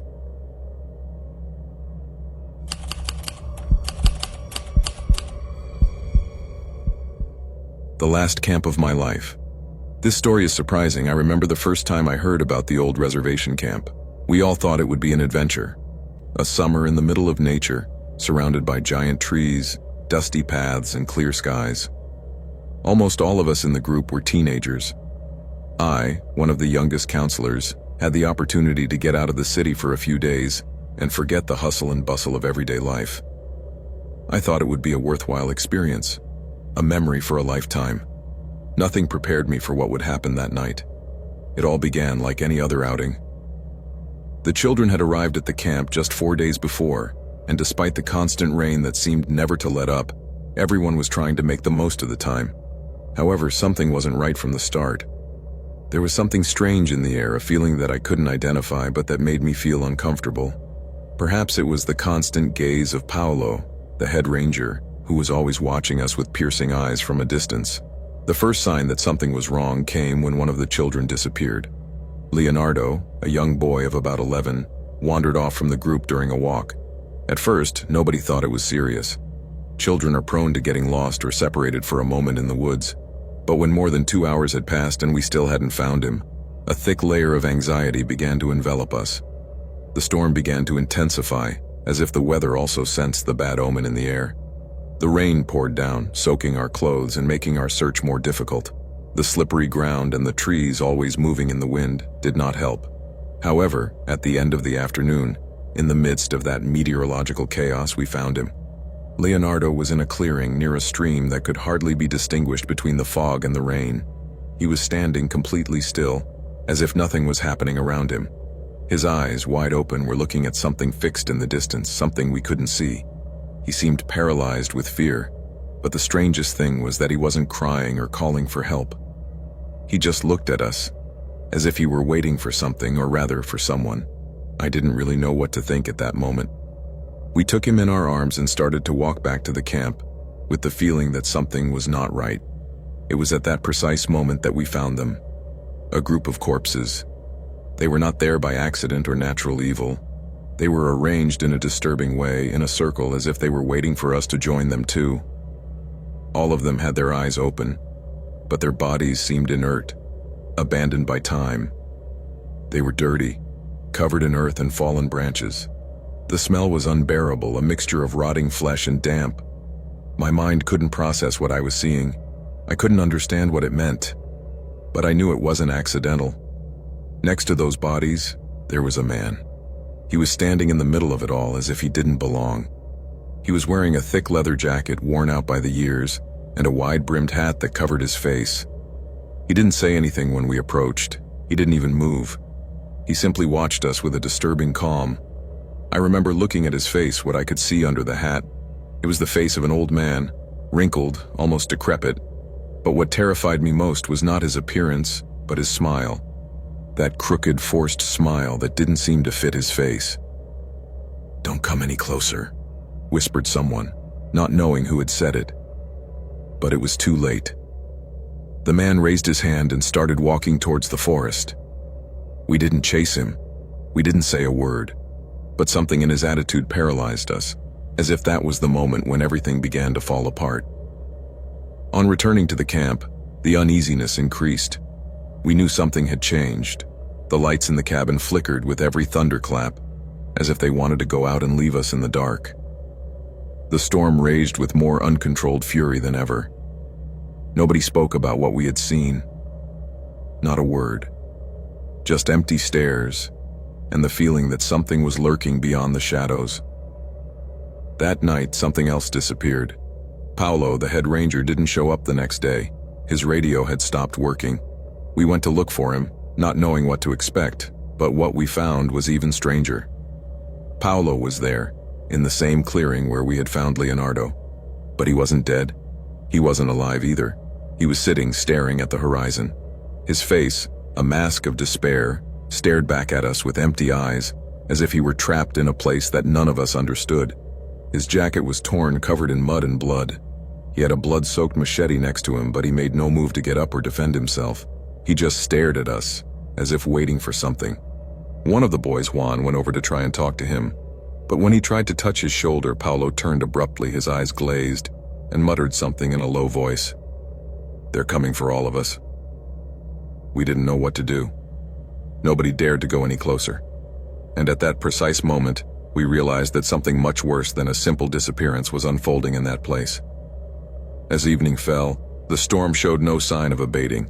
The wind was pounding, shaking the trees, and the rain became an unstoppable torrent surrounding us. We took refuge in the huts, but the feeling of insecurity consumed us. As the hours passed, we began to notice that some of the other rangers were not at their posts either. It was not normal. Something was happening in the camp, something we could not explain. That night, as we tried to rest, the noises began. Strange, low noises coming from the darkness surrounding the camp. At first, we thought it was just the wind, but it wasn't. Someone or something was moving outside the hut. My companions woke up, and in a panic, we started to prepare whatever we could to defend ourselves. The next morning, we found more evidence of what we feared. The corpses in the clearing were not alone. Now there were more bodies, more dead, more missing people. Some of the children we had lost in the search were gone. There was no trace of them, only the footprints left by the rain that vanished on contact with the muddy ground. Paranoia took hold of us. Nobody trusted anybody. Nobody could sleep. We knew that sooner or later the man in the leather jacket would return, and worst of all, we knew that we were not prepared. One night, as the storm raged on, we heard the sound of footsteps in the mud. They were slow, deliberate, and they were approaching the cabin. We stood there in silence, trembling. No one dared to make a sound. But at that very moment, a heart-rending scream pierced the darkness. It was the scream of Laura, another monitor, who had been with us from the beginning. We ran out, but it was too late. When we arrived, she was there at the edge of the forest, staring into the distance. Her face was pale, her eyes as empty as those of the dead we had found. She didn't say a word. She just whispered in a trembling voice, "He's here." The man was there, watching us from the shadows. He had come for all of us. And although there is still much to tell, I know that the story will end the same way it began. With the storm, with the fear, with the lurking shadow, because the real horror did not come from the dead. The real horror came from the living. Sometimes the real danger is not in what we can see, nor in the fears that our mind can create. What really terrifies is what remains hidden, what we cannot foresee. A shadow lurking in the daily routine, or a smile that hides something much more disturbing. We never imagined that something as simple as a camp experience could unleash something so terrifying. We felt invulnerable, comfortable in our routine, convinced that everything would continue as always. However, the truth is that evil, madness, and chaos do not always appear abruptly. Sometimes they infiltrate the silence, like a storm that begins with a light drizzle, almost imperceptible, until it is too late to find shelter. Today, after what we have been through, I realize how unprepared we were. In the camp, nobody had the necessary knowledge to face the unexpected. Nobody thought that the danger could come from someone so close, from something so human and deceptive. Many times in life we feel safer than we really are. We get used to our routines, to rules, and to the predictable, and we forget what is hidden in the shadows, what lurks on the edge of our comfort zone. The lesson is clear. Never underestimate what you cannot see. Do not wait for danger to arrive when you decide it should. There is always something bigger and more threatening lurking. And when you finally face it, it may already be too late to prepare. That's why it never hurts to be alert. It never hurts to be prepared. Because sometimes the worst enemy is not the one in front of you, but the one who has been behind you all along, waiting for the perfect moment to act.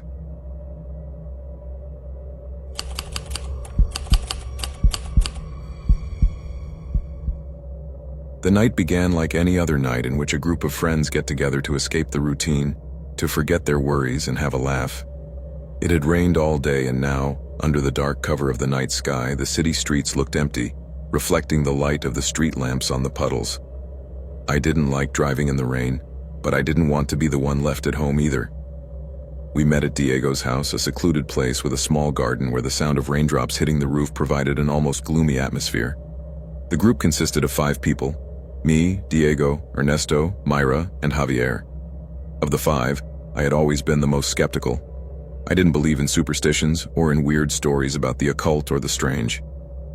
However, that night everything would change, and I had no idea how quickly and brutally my perception of reality would be altered. We met at around 10 o'clock at night, each of us with our own drink in our hands, ready to enjoy a night of chatting, games, and music. After a few minutes, however, the conversation changed. Diego, who always had disturbing stories to tell, began to talk about a legend he had heard at work. Something about a group of women who performed secret rituals in the darkness of the nearby forests. We laughed, of course. We knew that Diego often exaggerated, but even so, the atmosphere had already become a little tense. The rain was falling heavily on the roof, and the drops were beating down with such force that the sound enveloped us like an uncomfortable blanket.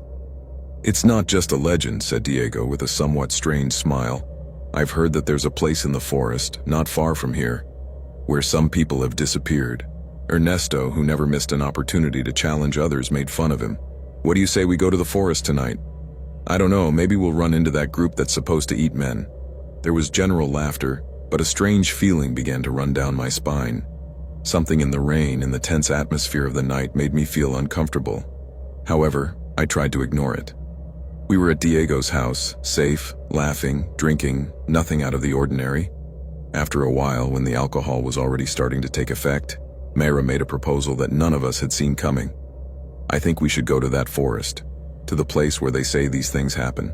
Let's see if we find something real, or at least something interesting." At first, the idea seemed absurd to me. We were in the middle of nowhere, in the middle of a storm that seemed endless, and honestly, I didn't see why we should risk walking in a forest late at night.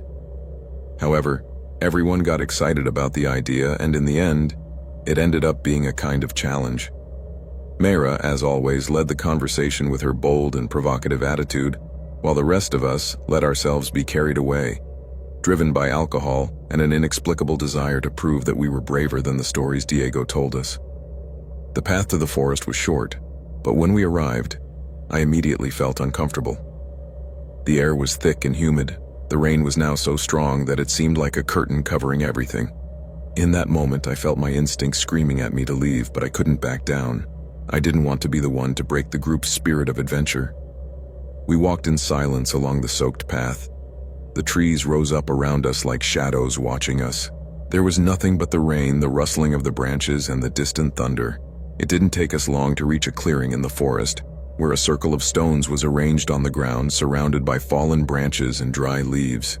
Javier asked what it was, looking around, confused and somewhat frightened. "Probably just an abandoned place," I replied, although I wasn't so sure. Something didn't feel right. The air was heavy and the feeling of being watched intensified with every passing second. Diego began to laugh nervously, saying, "See, this is where they say those weird things happen." Just as he was about to say something else, we heard the sound of footsteps, quick footsteps, coming from the darkness of the forest. We all stood silent, tense, with ears alert.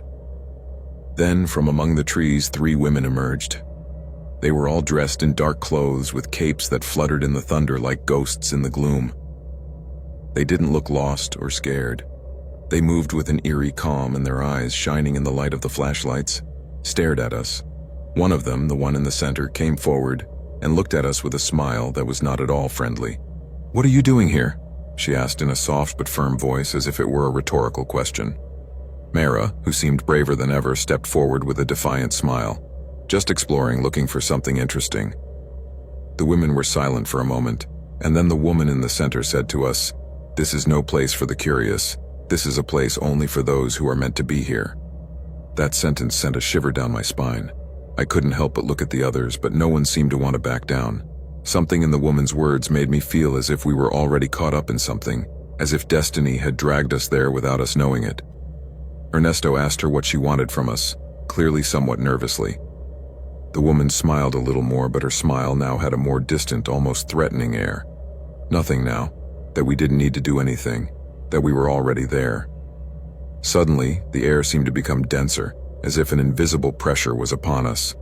I felt the ground beneath my feet becoming more slippery, as if the rain had turned it into something more unstable.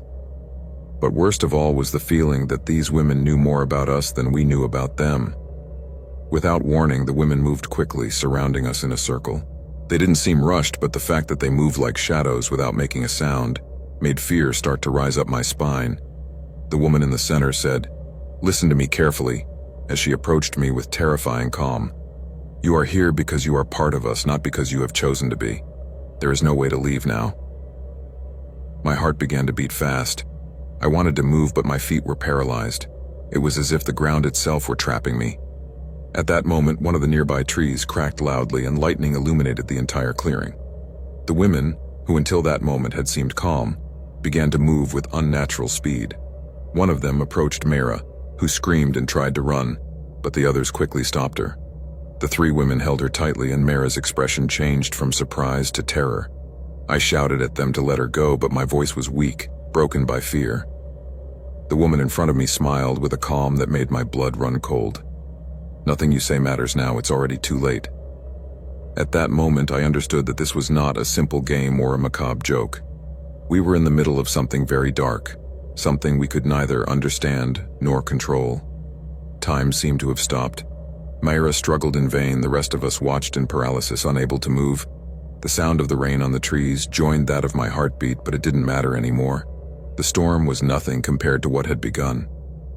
The women approached Mara with rituals that I did not understand, but that I did not need to understand to know that it was not a game. The last thing I saw before closing my eyes, overwhelmed by the feeling that my body was no longer responding, was how the shadows of the trees stretched towards us while the women murmured words in a language that I did not understand, but that I was sure I should not listen to. The storm continued, as if nothing had changed, but we never returned. Looking back, what resonates most with me is a hard lesson. Recklessness is not a game. Courage is not just about venturing into the unknown, but about having the wisdom to recognize our limits and pay attention to those voices that alert us when something is not right. The night in the forest, the heavy rain, the women who were no longer there. It wasn't a challenge or an exciting story. It was a warning, a reality that we found hard to accept until it was too late. Like many before us, we let ourselves be carried away by the impulse of youth, alcohol, and that feeling of invulnerability that sometimes makes us believe we are invincible. We wanted to show that we weren't afraid and that we could face what others avoided. But over time, I learned that true danger doesn't always present itself in an obvious way. It is often found in what we ignore, in what we don't understand, in the places we decide to explore without thinking about what might happen. Now I understand that it is not worth acting recklessly. There are places we shouldn't go, times when it's wiser to turn back, and advice that's better to heed. At the end of the day, the most valuable thing we have is our life, and no adventure is worth risking it.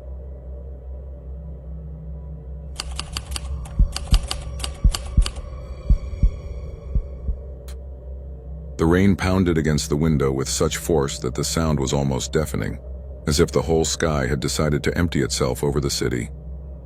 The wind seeped through the cracks, bringing with it the damp that settled in every corner of the house. All I could hear was the roar of the storm. Yet despite all that noise, there was a restlessness in my chest that I couldn't ignore, a strange urge to go out. At that time, I lived in a secluded neighborhood where the streets, although busy during the day, became deserted at night. Like most of the inhabitants, I rarely went out after dark, especially on a night like that. However, There was something in the air that pushed me to grab my keys and go out for a walk. I needed to clear my mind. The rain didn't stop. The city, shrouded in a dull gray, looked even sadder under the storm. I walked along the sidewalk with the collar of my coat up, trying to cover myself from the water splashing in my face.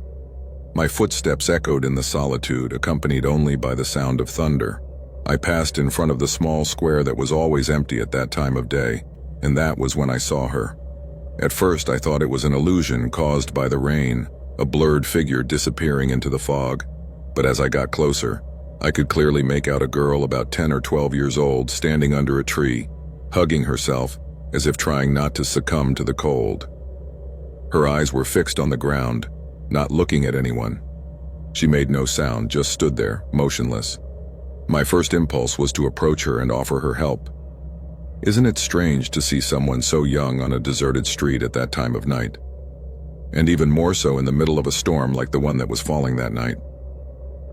The girl slowly looked up when she noticed my presence, and her expression was so empty, almost as if she weren't really there. I wondered what she might be thinking. Her large eyes reflected a strange coldness, and I noticed that her body was trembling. Why were her clothes in such bad condition? Had she been on the street for a long time? The situation left me with endless questions.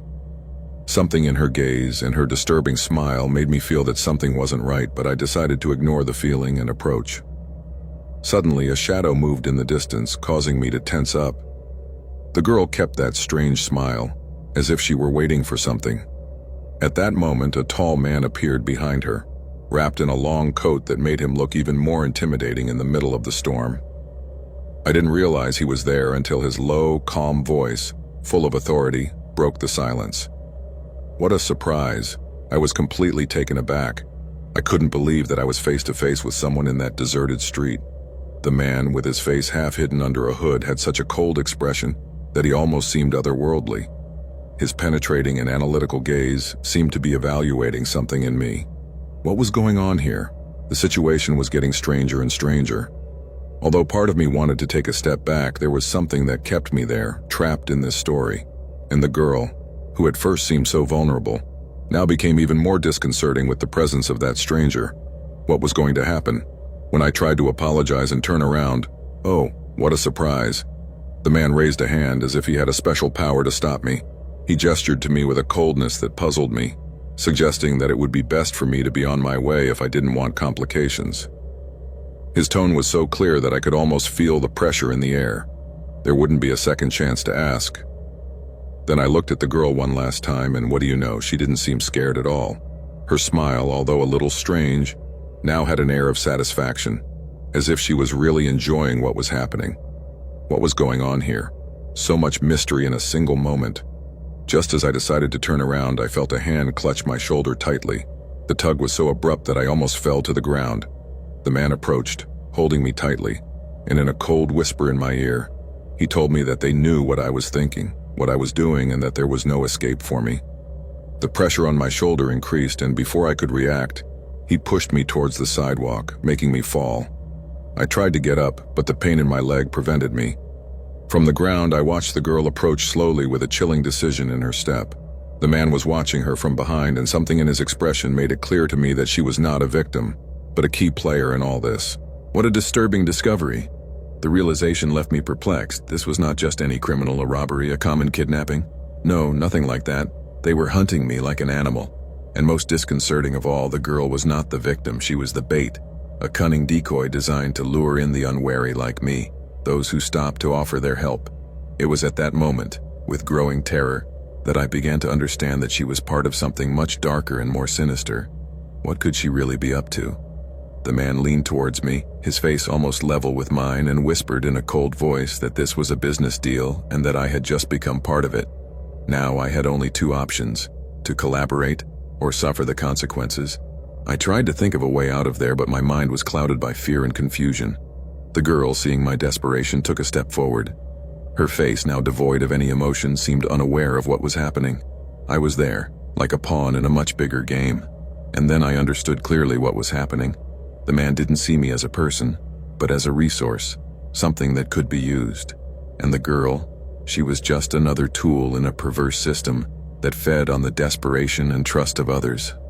The rain continued to fall. The wind whispered, as if the storm itself were trying to warn me of what was to come. But it was too late. I was trapped, and all I could do was wait. Because in the end, you never really know what you might get yourself into when you decide to go out for a walk in the rain. Now, after everything that has happened, I always go out prepared. I've learned to be more cautious, even somewhat paranoid. Every time I leave the house, I carry a charged phone, an electrical device, something I can use to defend myself if necessary. I always tell someone where I'm going, and if I change my plans, I let them know right away.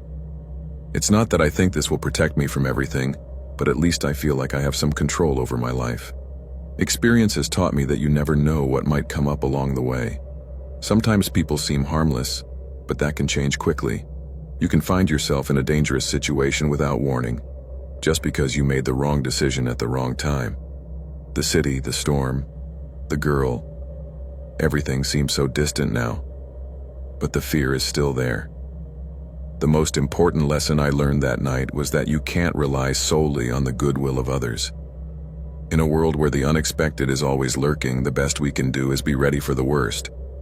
Because when things get complicated, in the end, we can only count on ourselves.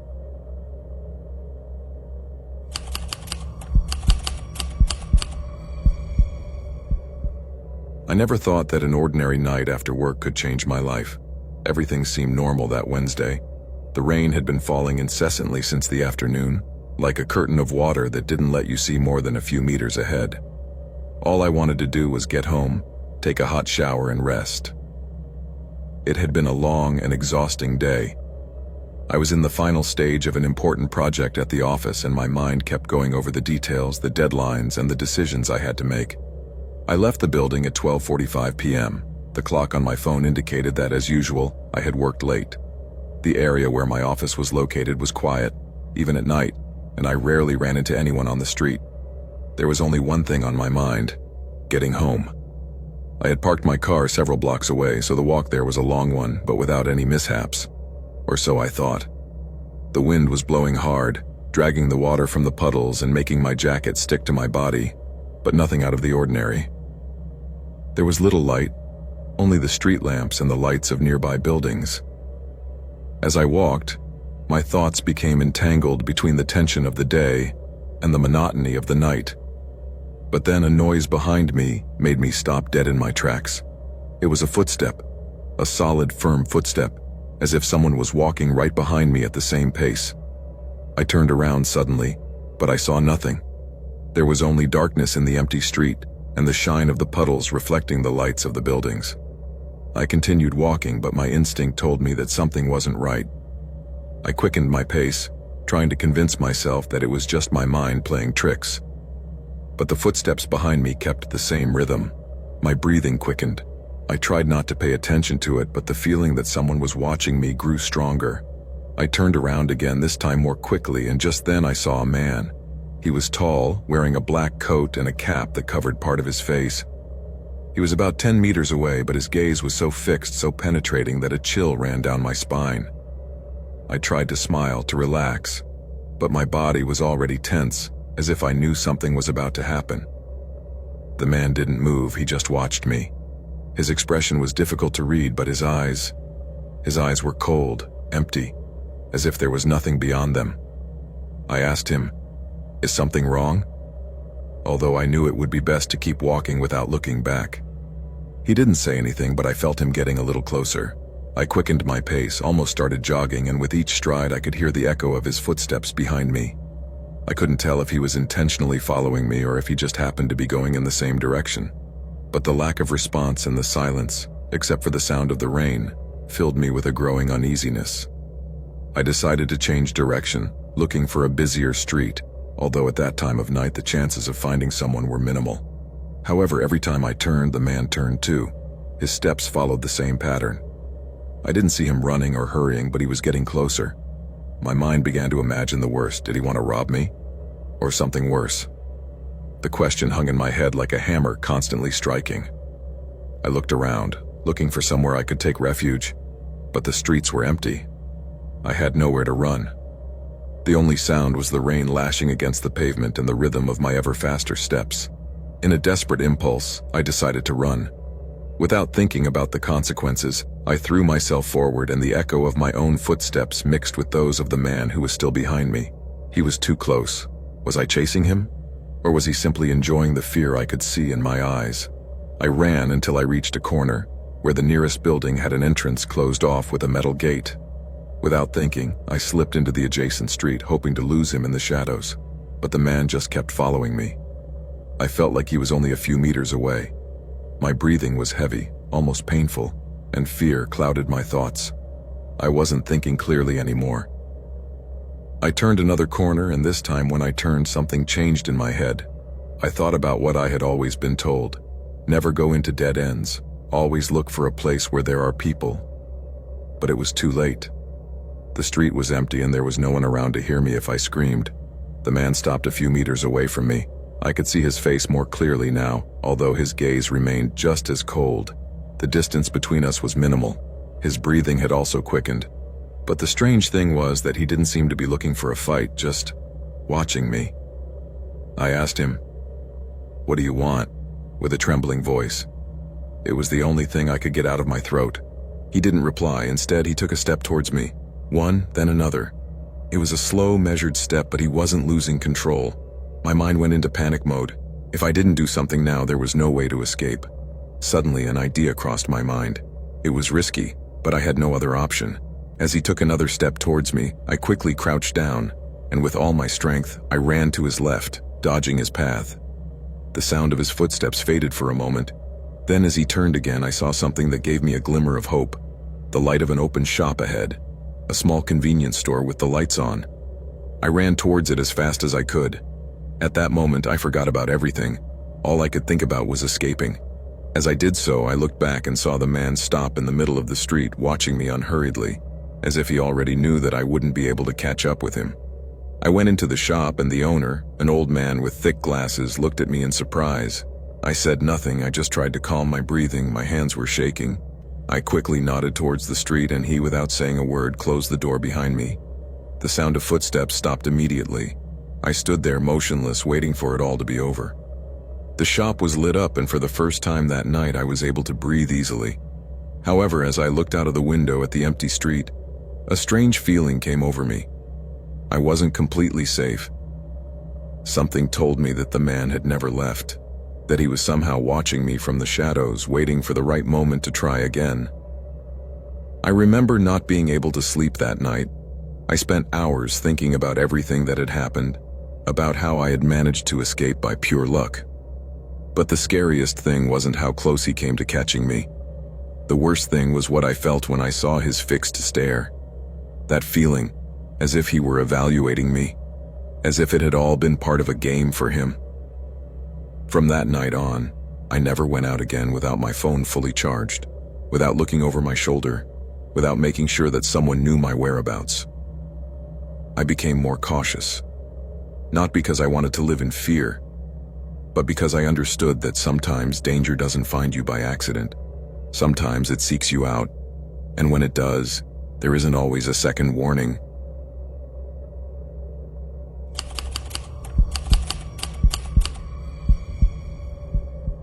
Everything changed for me from that day on. The rain was pounding hard against the train windows. The sound was constant, like a torrent that never stopped falling, which gave me a feeling of claustrophobia. Through the window, I could only see a sea of raindrops crashing against the glass and revealing nothing beyond the diffuse shadows of darkness. The train was traveling at high speed, but the roar of the storm outside seemed louder than the rattling of the wagons themselves. The carriage was relatively empty. Only a few people sat in the seats, all of them immersed in silence, as if the storm had isolated us all in an atmosphere of terrifying tension. I was traveling alone. I was heading to a distant city, one of those business trips that I used to take frequently, but which on this occasion had become a disturbing experience from the start. I really didn't want to travel. A few seats away, a woman caught my attention. She was sitting by the window looking out, completely motionless. Her face was illuminated by the dim light in the carriage, and for some reason, I felt that there was something strange about her presence. It wasn't that she was particularly attractive, far from it, but there was something disturbing about the way she was looking, as if she were waiting for something that never came. The storm, perhaps. The train went around a sharp bend, and the sound of the wheels on the rails changed pitch. A creak, followed by a flicker in the carriage lights. The train continued on its way, but I couldn't help but notice that the woman was more tense. Her hands were clenched so tightly on the edge of her seat that her knuckles were turning white. Suddenly, the lights went out completely. The train was plunged into absolute darkness, broken only by the intermittent flashes of lightning outside the windows. A few seconds later, the train came to an abrupt stop. At first, I thought it had been a temporary fault, but the train didn't move again, and the silence that followed was absolute. There was no sound of the usual engines or brakes, only the roar of the storm outside. Murmurs began to grow among the passengers. Some were already getting up. Others were beginning to speak in whispers, but the tension was evident. I got up from my seat and went to the corridor, trying to find some explanation. I was surprised to see that the lights in the carriage were still off. Somehow, I felt a growing uneasiness, as if everything that was happening was part of something much bigger and darker than I had imagined. I approached the carriage door. Nothing. It was blocked. The feeling of unease became something more. I began to notice small details that I hadn't noticed before. The woman by the window was no longer in her seat.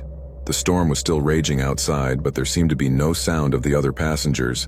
No shouting, no murmuring, no sound of footsteps.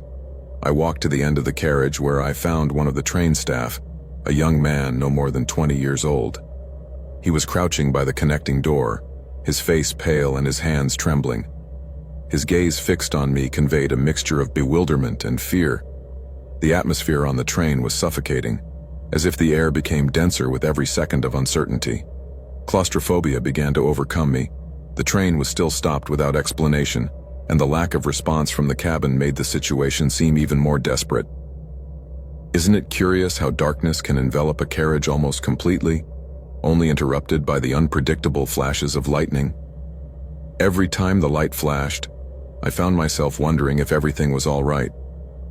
The passengers, in palpable silence, seemed to be deep in their own thoughts, but their tense faces and restless gazes made me wonder what was going through their minds.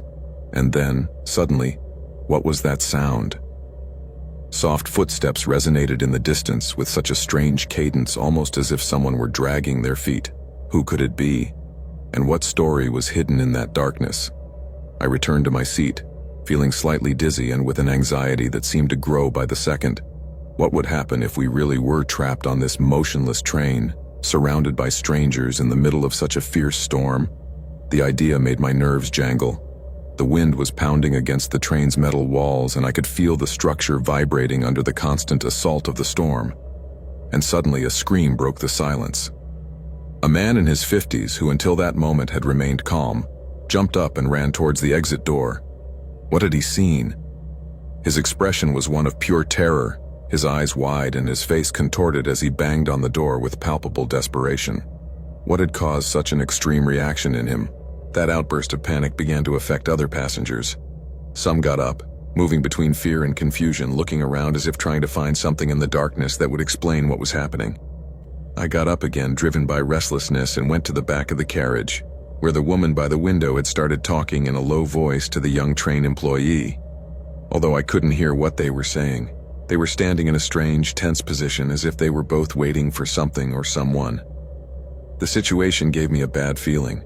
The woman and the employee seemed to be unaware of my presence, focused on a conversation that seemed full of secrets and unease.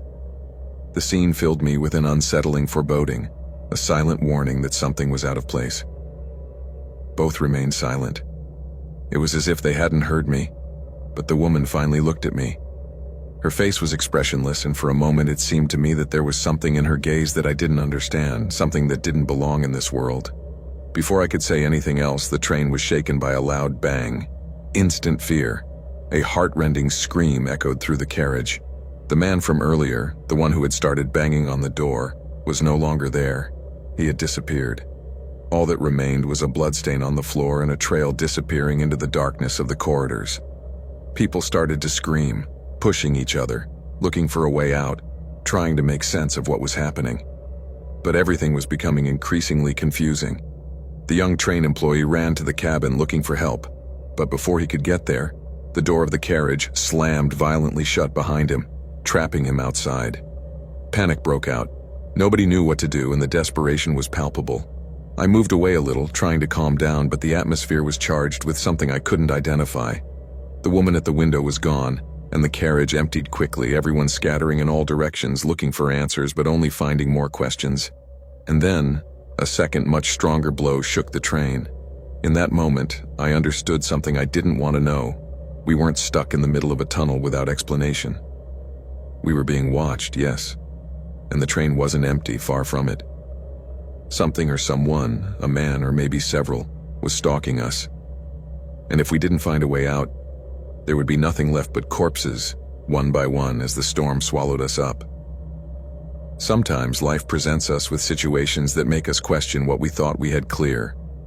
I have taken the train many times before, confident of the routine and its apparent safety. But today, when I remember that night, I understand that reality is more fragile than we think. Danger does not always manifest itself in an obvious way. It often hides behind everyday situations, disguised as something commonplace such as a trip, a storm, or an unimportant conversation. After that night, something in me changed. I began to be more cautious and to pay attention to details that I used to overlook. Life, on occasion, does not offer second chances. Danger does not always come with warning signs. It often disguises itself as everyday situations, such as a trip, a storm, or even small talk. That's why, after that night, something changed in me. I started to be more cautious, to pay attention to details that I used to overlook. Life sometimes doesn't offer second chances, and I'm making the most of this one.